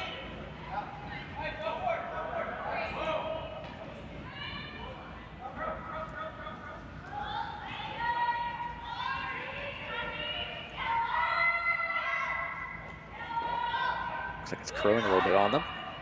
Settled in. Now can they get some decent movement on the roll in? They do. Not enough. But it is open. And now she can roll a little wider to the corner. She just bites the edge of the 8-foot to sit 2. It's real hard for Kaitlyn to roll into shot rock position.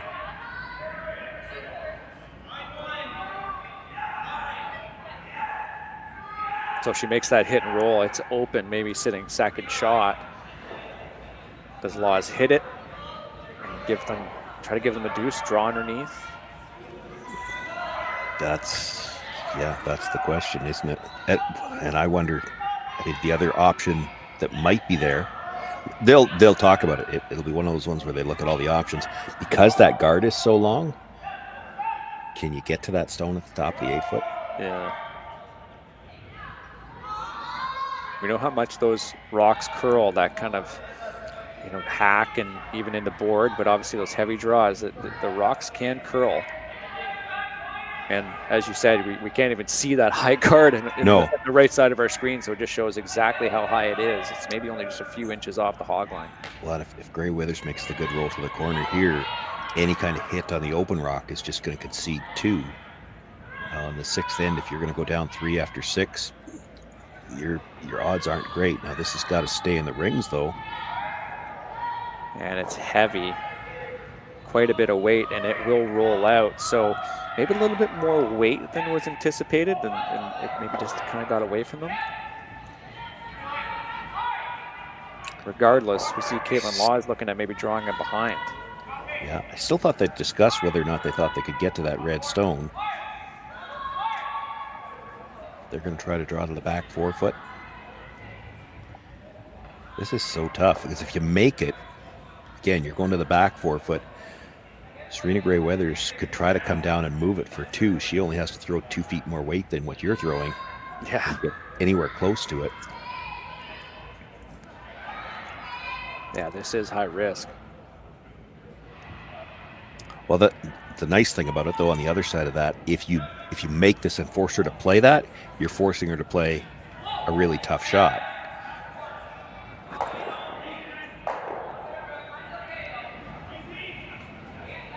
Jocelyn Peterman coming down, and not sure what she's saying. I know with my own teams I've had in the past, whenever the second came down, usually the first thing he was going to say is there any way we could give up 3 doing this? That was all he was worried about.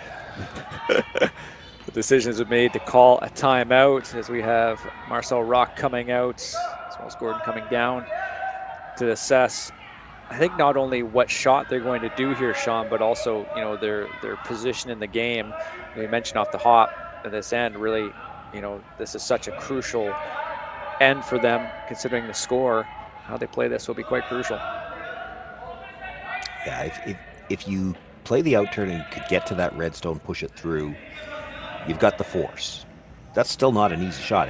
It's a difficult shot. I mean, it's there. We know it's there on this ice, but it's not going to look great from the hacks because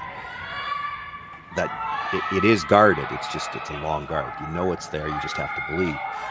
To play the come around, you're also keeping the steal alive. You play that hit on the red. You don't expect you're ever stealing that there. She's going to have the whole 8 foot to draw to. But as you mentioned, it's just throw it 2 feet more and you negate that shot entirely. Yeah, that's the problem with it. To bury, you probably have to be behind the tee line. And then if you leave any piece of it exposed at all, she just throws the heavy draw, follows it down, taps it 2 feet, and it's still a deuce.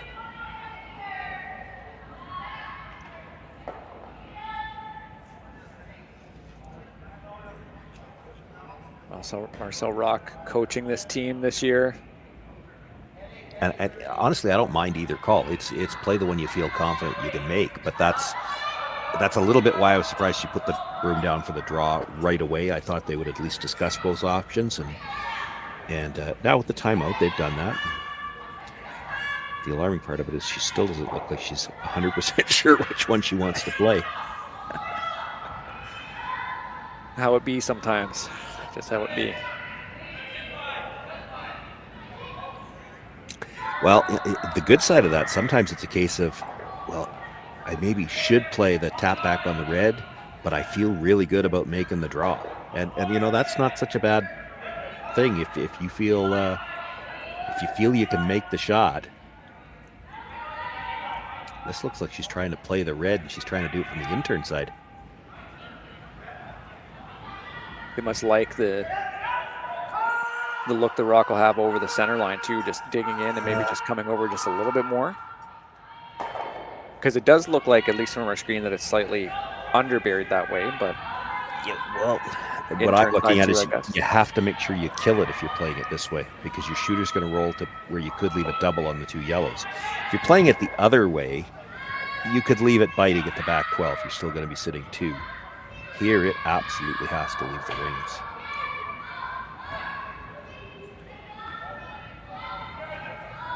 Final stone here for Team Laws. Down 1 without hammer. Trying to apply some pressure to this hometown Edmonton team at the Saville Shootout.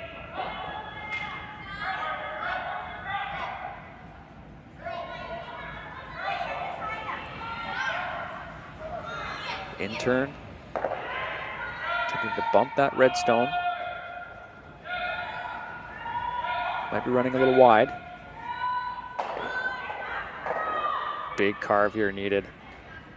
She's going to get to it. It's just a question of how far. Not very far, I don't think. Can this red get out of scoring position? It will not. Sitting firmly in the 8 foot, and Serena Gray Withers with a draw anywhere to the white to get a deuce.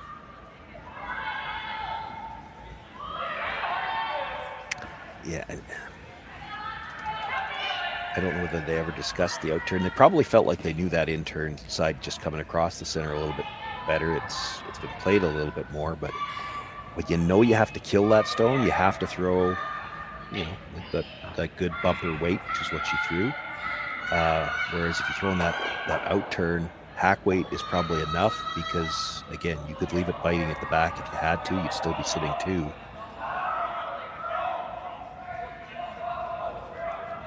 This is what they didn't want, was to give her the chance to get her deuce right back and take that 3-point lead into 7. Final stone here in the 6th end of this quarterfinal.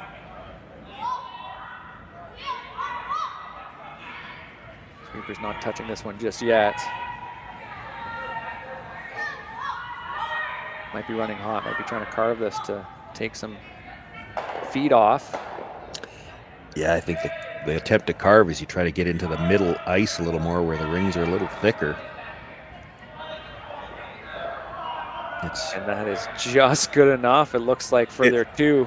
It's 12 feet from front to back on the center line, and she needed 11 of them to get that one to stick for second shot Rock.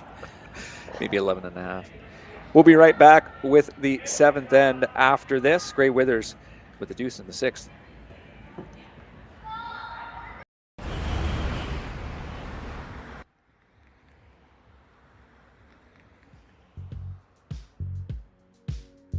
That's life. That's what all the people say.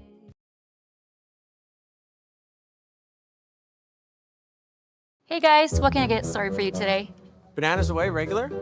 And I'll have the rip berry, but can I get vanilla oat milk and I'll add spinach and ginger? And can I substitute the raspberries for strawberries? Also add the chia and hemp seed, and definitely have the power booster and the collagen booster. And can I get that blended twice? Wow. For Alicia, Custom Chaos? One of a kind. You're one of a kind. Booster juice, freshly made your way.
So the seventh then here in the quarterfinal, Grey Withers now up 6-3 over Laws, thanks to that deuce in the seventh. Now, Laws does have hammer, certainly need to be aggressive in this second to last scheduled end. But Sean, yeah, I mean, Grey Withers certainly full value for how they performed, even though that draw was a little heavy, but still stuck around. They've certainly been full value for their advantage so far. And there's what's the old saying, there's no pictures on the scoreboard. It counts the same in the 12 foot as it would have on the button. It's still 2 points. A little bit of separation here for Grey Withers in this quarterfinal. Can't say that for any of the other women's teams on the sheet right now at the Saville Center. Rui Wang and Tabitha Peterson. Peterson now up 5-4 after getting a deuce in the sixth, but the Chinese team does have hammer in the seventh. 3-2, Carrie Anderson is up over the Korean side, Yubin Park. And the other Korean team, Eunjun Kim, is in a dogfight right now with Graceland Richards, tied 3-3. Richards, another local team here from Edmonton, does have the hammer going into the seventh. Lots of tight games here. It'll be interesting to see how aggressively the Laws team wants to play here. And it looks like they're starting out with two corner guards on the same side. You know, let's take a look at it from both sides. If you're the Laws team, you know that Grey Withers isn't going to give you any easy shots to get a big end. She'll concede two all day. She's just not going to risk giving up anything big. So you think you can get your deuce here, but if you get a deuce here, you got to steal 1 and 8 to get to an extra end, and then you just got to steal the extra end. That's a tall order. So early on in the end, at least, you're going to play a little bit more aggressive and see if you can't get a half shot somewhere or a bit of a mistake and maybe have a chance for three. The problem with trying these shots for three is eventually you might group your rocks, and Grey Withers with one good one could take away everything. So you have to kind of make a decision. How aggressively are we going to make the play for three when we know we could score two all day, because Grey Withers is just going to, she'll happily give you two to have last rock with a 1 point lead coming home.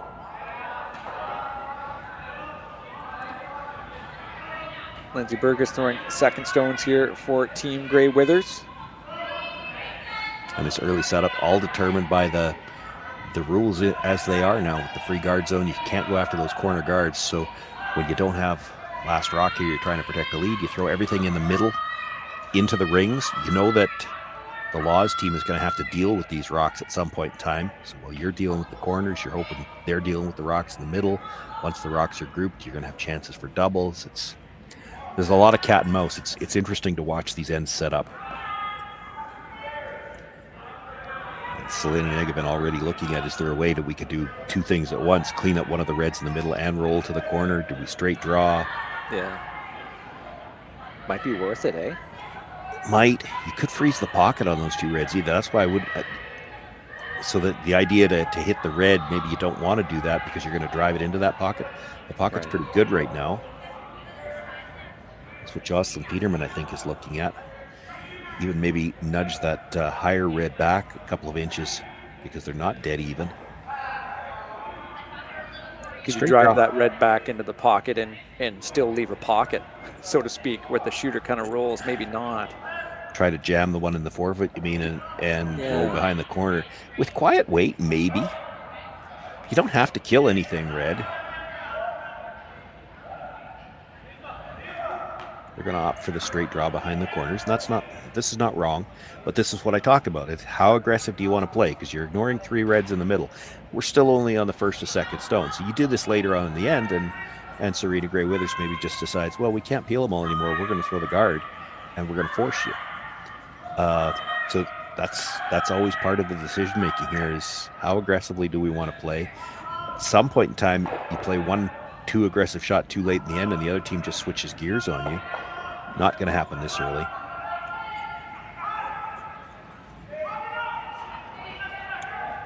Jocelyn Peterman drawing behind those 2 corner guards.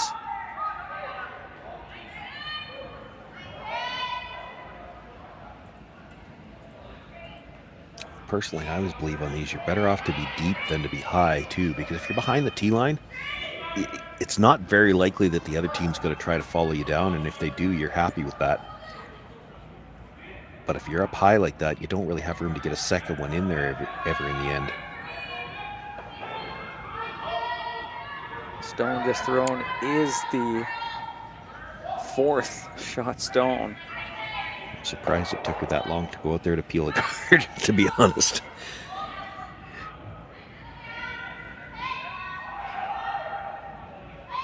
They're all fairly well lined up so that there's no chance to get 2. So you just peel the long one.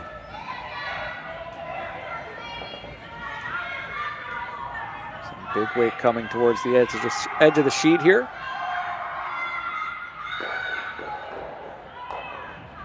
Picks out the top one, and the shooter will roll out of play. Now with that last draw being so high, you can't really do much to get under there again. You probably got to play with that pocket somehow or another. At the same time, Serena thinking, do we have to move something now? In order to bring that Yellowstone back into counting, you're eventually going to have to get rid of 3 reds.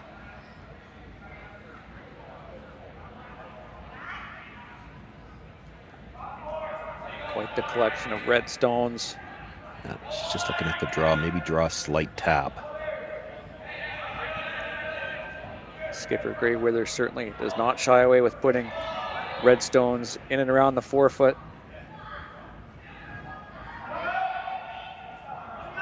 So again, yesterday Team Plett just managed to kind of outshoot them through the middle of the order, so they really went to haunt their skipper and Plett, but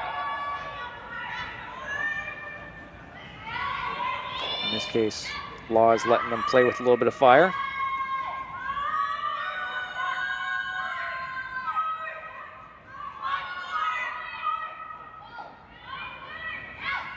In search of this pocket.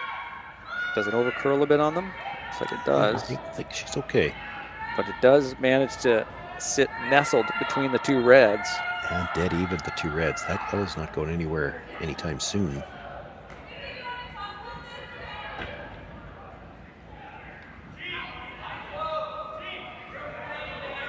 Is it worth it to just try to hit that yellow and try to stuff on one of them? Maybe, and that's what they're going to talk about. Risky. I'm wondering about hitting the yellow on the other side. If you could get to the one in the rings, the shooter might come across and move something on those angles. Even if you peel the guard, come into the one on the top 12 and move it.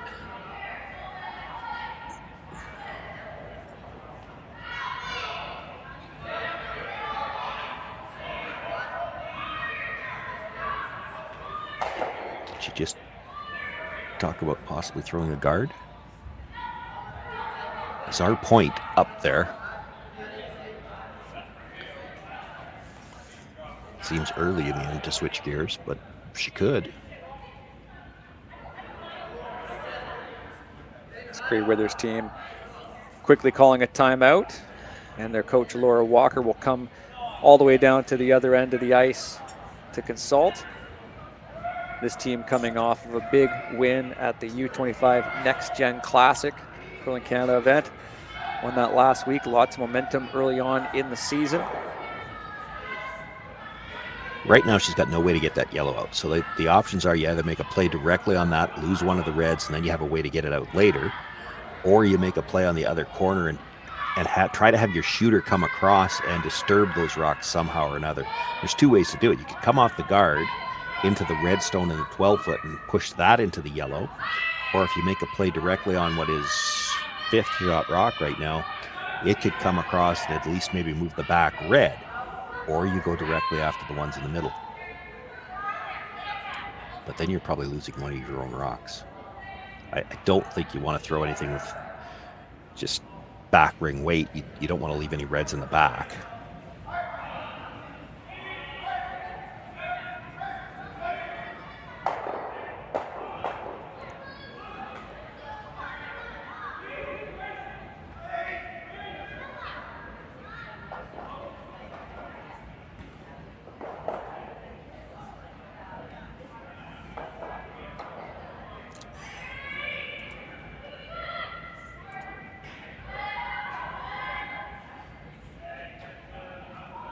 To warn people a few times through the weekend, and I don't know how much they can hear. There are mics on the cameras, so the viewers at home might have been able to pick up a little bit of that in our production feed. We don't have that audio. I'm trying to read lips, and I'm discovering I'm not very good at it. That's the one problem with the timeouts, because everybody's so close together. They don't start, when you get a discussion from one end to the other, they're usually showing you with the broom what they're going to do, so we know what options they're talking about. Here, because it was a close conversation, it's a little tougher to know for sure. So it does look like, based off of some of the broom motions we're seeing, hitting that yellow stone, moving back, it looks like. Yeah, maybe moving both, just making sure, as you could just tell from Serena how she was sweeping, just making sure you get some separation off those reds. Yeah, but with that broom, they're playing a little bit of weight. You kill both reds here. 3's in play. I'm not sure that I'm sold on this shot the way they're playing it. Burgess with that broom down. Maintaining line. Looks like they're adding a few feet of weight as well. So a nice quiet shot. The yellow is completely exposed. Job done, I guess. Broom down. Yeah, I mean, if that's what they were playing, I guess it's 4 points. I don't love putting shot rock behind the tee line. Looks like they're adding a few feet of weight as well. Really quiet weight, as you can see on the replay. So a nice quiet shot. The yellow. You're leaving rocks in play, which helps Kaitlyn Laws right now. So it looks like she'd be aiming to remove that stone that's in the top 8. Yeah, maybe get across the face of the shot stone at the back button, try to make the double. You are onto 3rd stones now, and there's now 4 reds you have to eliminate if you're going to bring that red or that yellow on the other side of the 12-foot back into play. Not looking for the double, just trying to stuff it, I think. And they just missed that one of the top 12. Stuff it they do. Oh, those yellows are staggered. Yeah, and they're staggered in a way that to play the yellows, there's a chance they jam onto 2 reds. You might have to just pick out the second shot stone.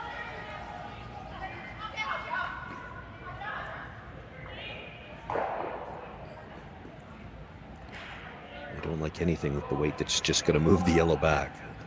I think you're picking out the second shot stone here.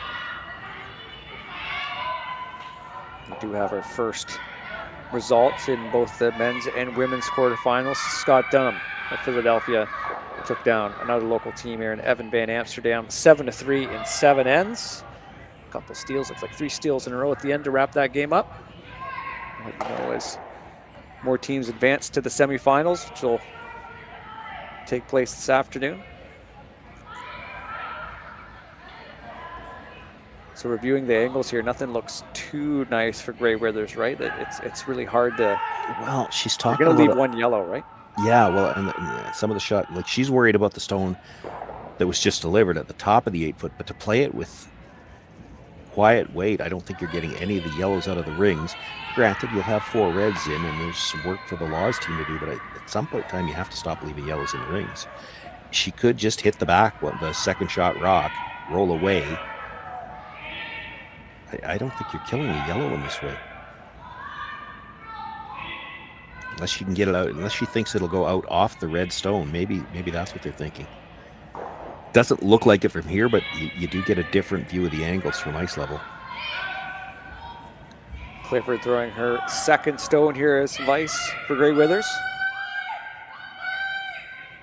Plays tight, just does tick that one at the top 12. Now that probably ended up smudging those Yellowstones in such a way where now they are second and third. I see a double to sit 4 yellows in the rings. Yeah, that is the big end is definitely in. Yeah, that wasn't a good call, and now all the advantages to Kaitlyn Laws. You make this double. Yes, Gray Withers is sitting 1, but 2nd, 3rd, 4th, and 5th belong to Laws. She's dealt with enough of those red stones that the really big end is in play now. That's the problem with leaving yellows around.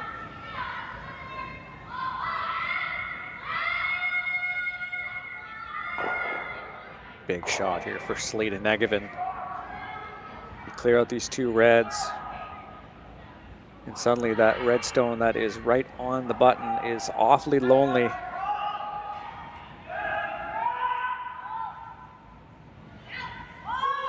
Looking for the double at the top of the house here. Some movement at the last second. Do they get both? They do, and as a bonus, they end up kind of exposing that red rock even more. You know what? That's a huge bonus, because if she just makes the double, rattles in the double, and stays right there, she's going to have to leave a yellow double somewhere. There's no yellow double now with where everything ended up. You just take a look at where those 2 reds top of the are. house here. If she makes the double, sits Some right movement there, at the last there's second. at least Do they a get double both? on the They stone do, at the back 8 foot. and as a With bonus, that little they jiggle around end up as it kind of moves, she exposing. still left the yellow lined up to the red shot rock, and there's no double on the yellows with 4 yellow stones in the rings. I do think they see the hit on the stone right there to kind of roll it behind, though, right, Sean? I don't think they want to roll behind. They roll behind, it's a run double to sit 4. I think they need to stay right on the nose. They cannot give her a double opportunity. This is, now you're playing with a lot of precision on a stone that you're trying to hit at the back of the 8 foot. What a change of fortunes here for Team Laws. All the pressure here on this local team. Played so well here through the first 6 ends. Gray Withers her first. Looking to hit and stick, stay on that side of the center line for sure. Really fighting hard to keep this out, and they will get that little roll to sit. Looks like 3rd shot, just. Yeah, that's pretty good, though, where it is. You hit it right on the nose. Laws probably hits it on the nose again, and then you can't nose hit again without leaving a double. Pretty risky to Center line guard. for sure. Laws Right, just, lots of precision, and they made it. Lots of precision.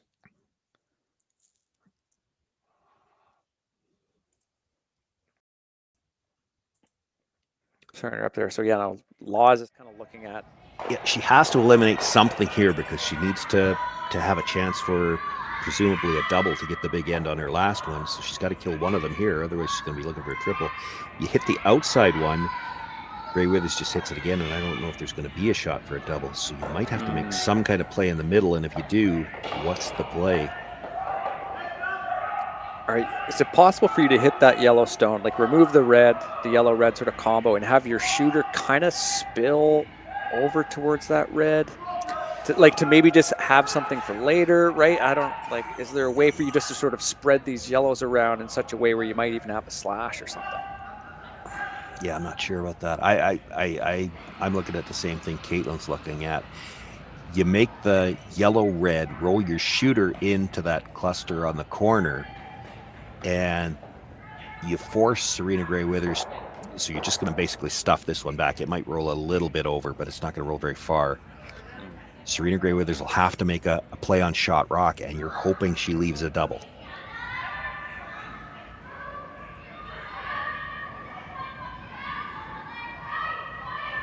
Kaitlyn Laws heads down to the other end.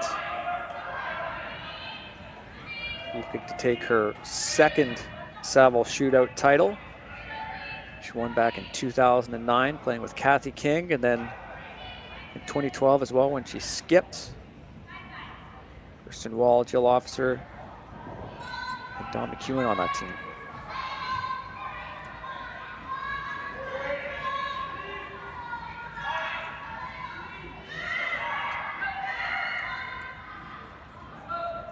Saw them indicate they'd like to, so when they make the run yellow on the red, they'd like the yellow to roll over towards that other red. You have to be a little careful. You don't want to hit this first one so thin that you lose the shooter.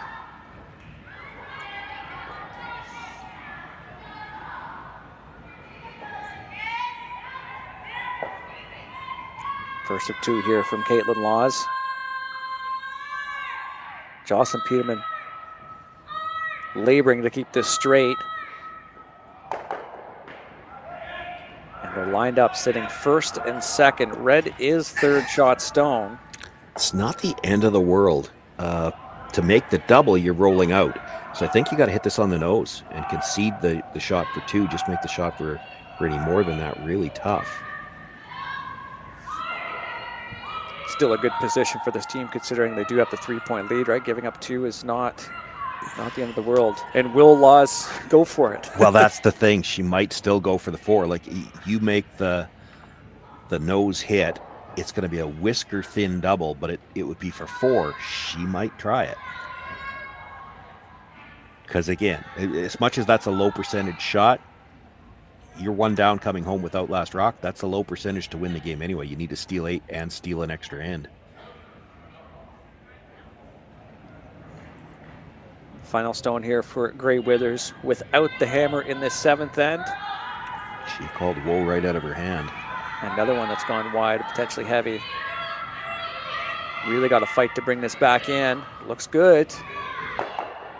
Do they both go?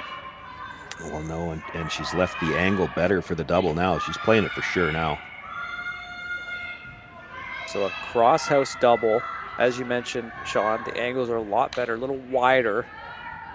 And this would be for a big score.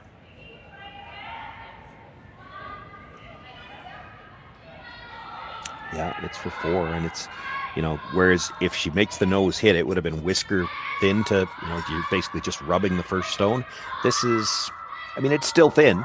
A little less than a quarter, I would say.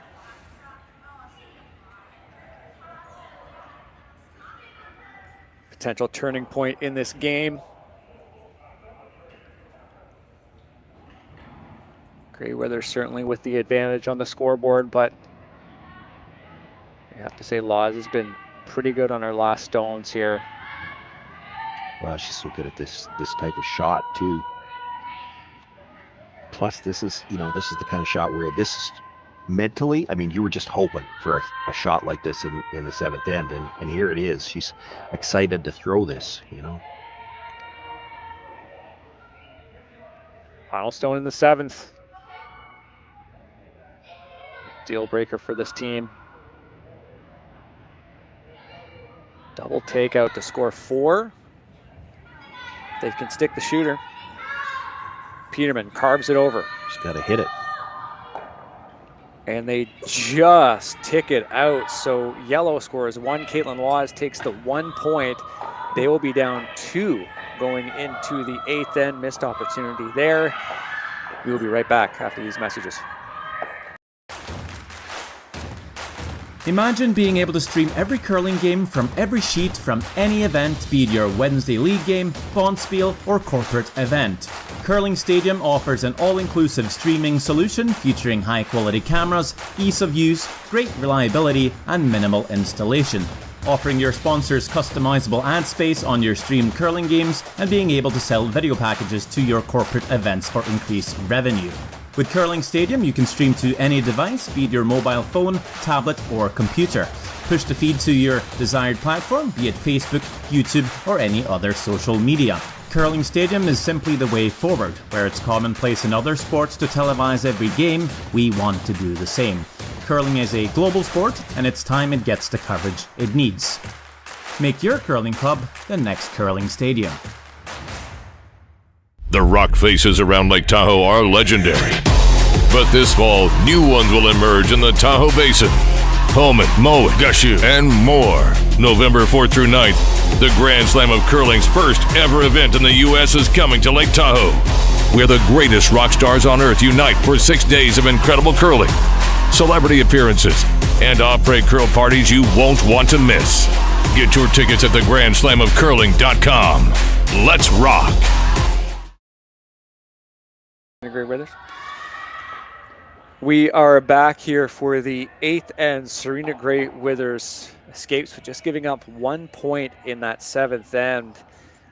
Sean, I know we were just talking about it there, but certainly a difficult called end from their perspective and looking to rebound, obviously with the advantage here and looking good, but certainly some errors made in that 7th.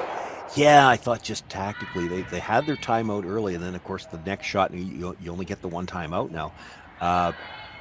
Had an opportunity to make a Yellowstone go away, and she was more worried about the angle at the top stone and jammed everything, and fortunate to escape with only giving up the single point. It could have been 4 there.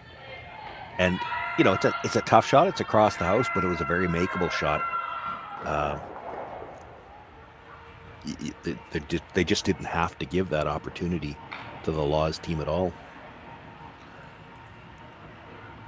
We've got some results on the men's side, the quarterfinals. Johnson Tau, another local team, taking down the Dutch side 7-5, and Wouterkuizens in 8 ends. Also, we have a result there. Cameron de Jong, another Canadian, taking on Andreas Hardstad of Norway. They won 5-4, taking a 2 spot in the 8th. Those teams advance to the semifinals, which will take place later on this afternoon rather. Trying desperately to get that stone back to the center line. It didn't get there. Now, there's a tick available, but if you ever miss the tick on the top one, I guess you could play it from the wide side. You'd hate to tick it and make it better, though. Just got to come into the rings.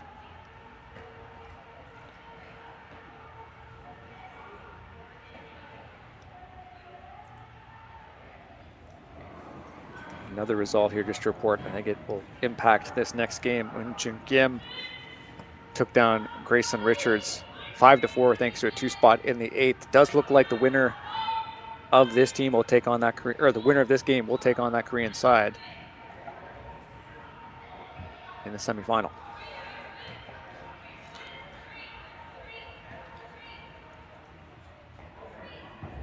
This looks awfully close to just being frozen right on it, and they will be almost there.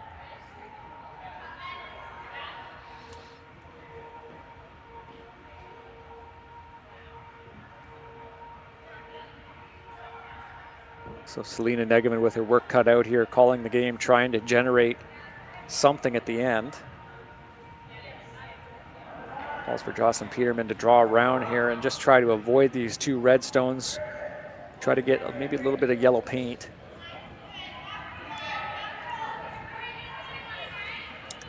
Yeah, always a tough situation when you need to try to steal 2. Now, the fact that the Reds aren't in behind the guard means she can come to right to the back 4-foot even if she had to. Has to bury this one. You're hoping for a single peel. You bury again. And then you're guarding for your life for the rest of the end. This, yeah, needed that to be a little deeper. You had to have room to get 2.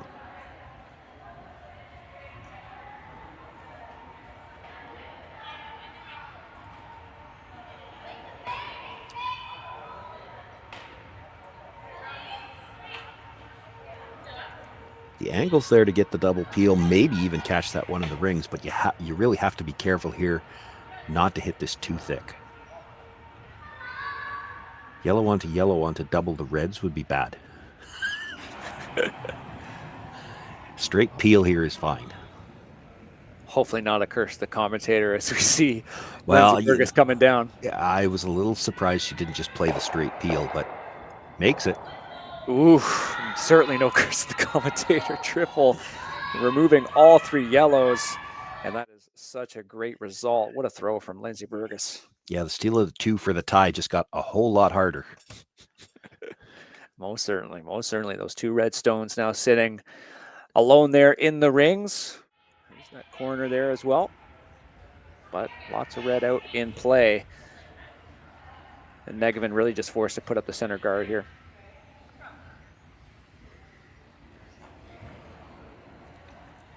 We're seeing some movement out there in the ice shed. Just a quick update. Carrie Anderson is up 5-2 in our other feature game against Eugene Park. So this is the only all-Canadian quarterfinal, but Anderson looking to be another Canadian team to advance.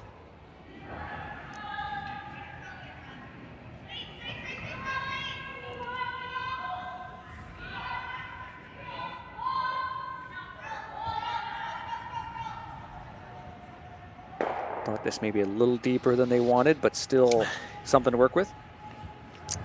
Yeah, I mean, it's on the center line. There's always the risk of a jam. You force you to play the other turn. I mean, you're up against it right now anyway. Yeah, beggars can't be choosers, that's for sure. No.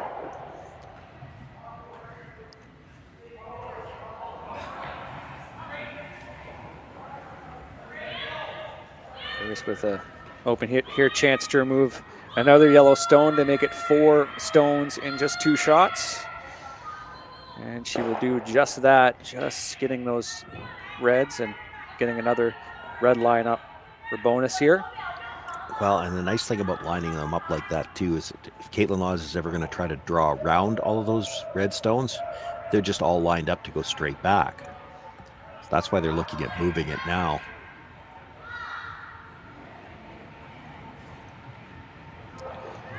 And despite that 7th end maybe not being tactically the best game we've seen from this Grey Withers side, Sean, we both admit that this is quite a game from them, taking on Kaitlyn Laws and really outperforming them, you'd say, over the breadth of the game, and they're certainly full value for their advantage at this point in the game. Yeah, no doubt about that. Even last end, they kind of made the shot they were playing. I'm just not sure it was the right shot. And it ended up leaving too many yellows around, but you can't fault them for their execution. That was a great roll on this shot too. It's just the 3 red stones, from the hack, it probably looks like there's only 1. They're so lined up. And you could draw around them on this ice, but it's just lined up to go back into whatever you throw back there. You need to steal 2. So they're changing the angles here. Probably looking to just push the stone at the top of the 4-foot. Now you try to push it behind the T line, but you got to stagger the other 2 somehow. You can't leave everything lined up to go straight back.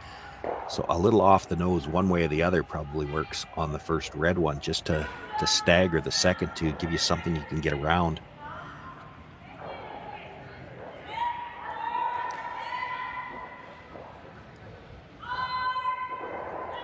Negevin. Turning the intern.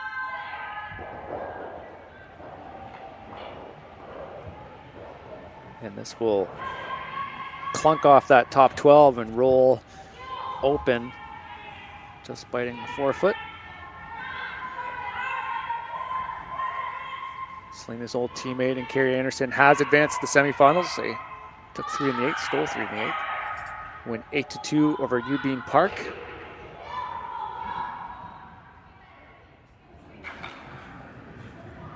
The other quarterfinal we're waiting on is Tabitha Peterson, up 6-4 with the Chinese side, Rui Wang. They do have the hammer, though, going into the final end,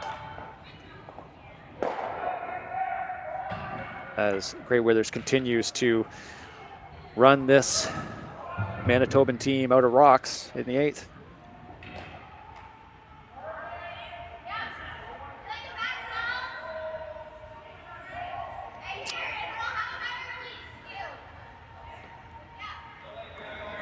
This is where it's getting tough. There's just 3 rocks left. Typically, when you're trying to steal 2, and it's not tough. Your ways to do it if you can get 2 buried, which, let's face it, that's out of the question. Or you can try to sit 3, and hard to sit 3 now because how are you ever going to get this rock into a position where it might count and yet is hidden somehow or another? I think they still probably have to do something with trying to move these reds.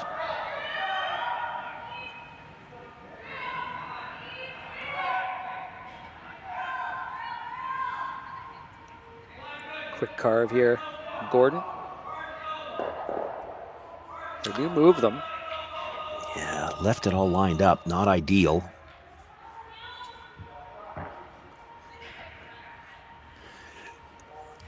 The same thing. I'm seeing the same thing. She put the broom down as if to just straight peel it. And then I'm thinking, are you sure you want to straight peel it? Maybe you want to kill one of these reds. And you see her tighten up the broom. Like you catch the red going by. It's probably the best result. I mean, they're lined up, but if one of them's gone, that's probably better at this point.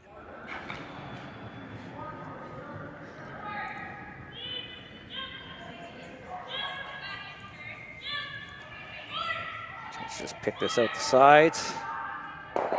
And Clifford is successful in that.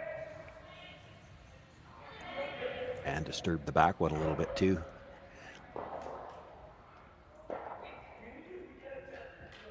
Oh yeah, it does look like there's much choice other than what Laws is intimating to there, just drawing to that wood at the back 12.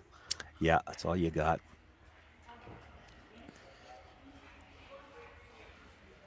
Could maybe be in position to maybe be first shot. Yeah. If it's perfect, I think if it's perfect. Yeah. I'm not sure that matters yet. You want to be frozen. If you had to, you've got to play to hit the top one later, if that's what you were left to sit to anyway. You freeze the back one. I guess what you're hoping is she makes a play on the yellow, hits it a little too thick, just squeezes it in behind that red. Then you can draw another one around and at least sit 2.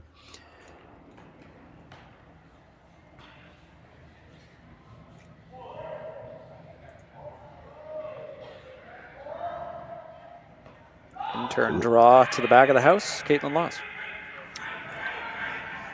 It would be tempting if you're Gray Withers and she absolutely welds this freeze on to just hit the red at the top of the 8-foot. Yeah, good point. Just open up the middle. Yeah, well, and even the back one, like there'd be no place to hide except to go wide around the corner. And if you do, that's a wide open draw. This has got to curl a lot to get to the face, though. It's late to finish. The weight looks good. It does come over. Yeah, second shot, but it's hard to get it out. I think you're moving the red. If you kill the red, you only need to make one go away on the last one, and that's not dead frozen. You could easily get it out with your last shot if this redstone's not sitting in the top of the 8-foot.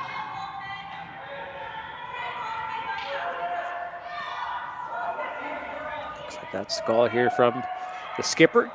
Yeah. And Kaitlyn Laws will have to make a bit of a decision about where she's going to go with the last one. You could still just go around the corner and give her this shot to blast it out.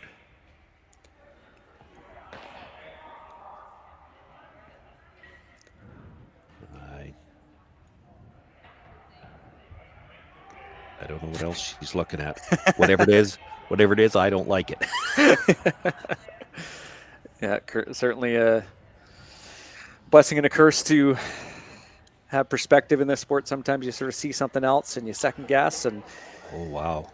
But if you got to make it, she's electing to draw right down to the yellow, Sean. Yeah.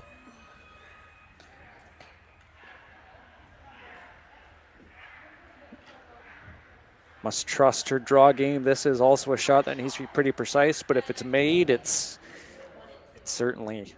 Well, yeah, if it's made, Kaitlyn Laws is going to have to play the triple, and if she makes it, everything's going to be wide open. But if you're ever a little heavy, if you bounce off, you could actually leave the reds in a pocket. Kaitlyn Laws plays the hit and roll off the top one, and it's still going to be an open draw. Maybe part of the thinking here might be is if we're hitting the top one, we expect her to go around or draw with the last one anyway, so we may as well draw here. Kaitlyn Laws, I think we're in agreement. The red at the top is shot rock, so Kaitlyn Laws has to hit it.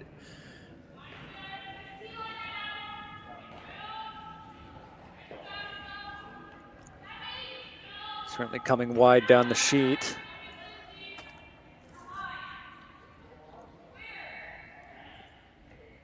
Barry's with the chance to try to bring this rock over. It does look like it's running quite a bit wider than Laws's draw.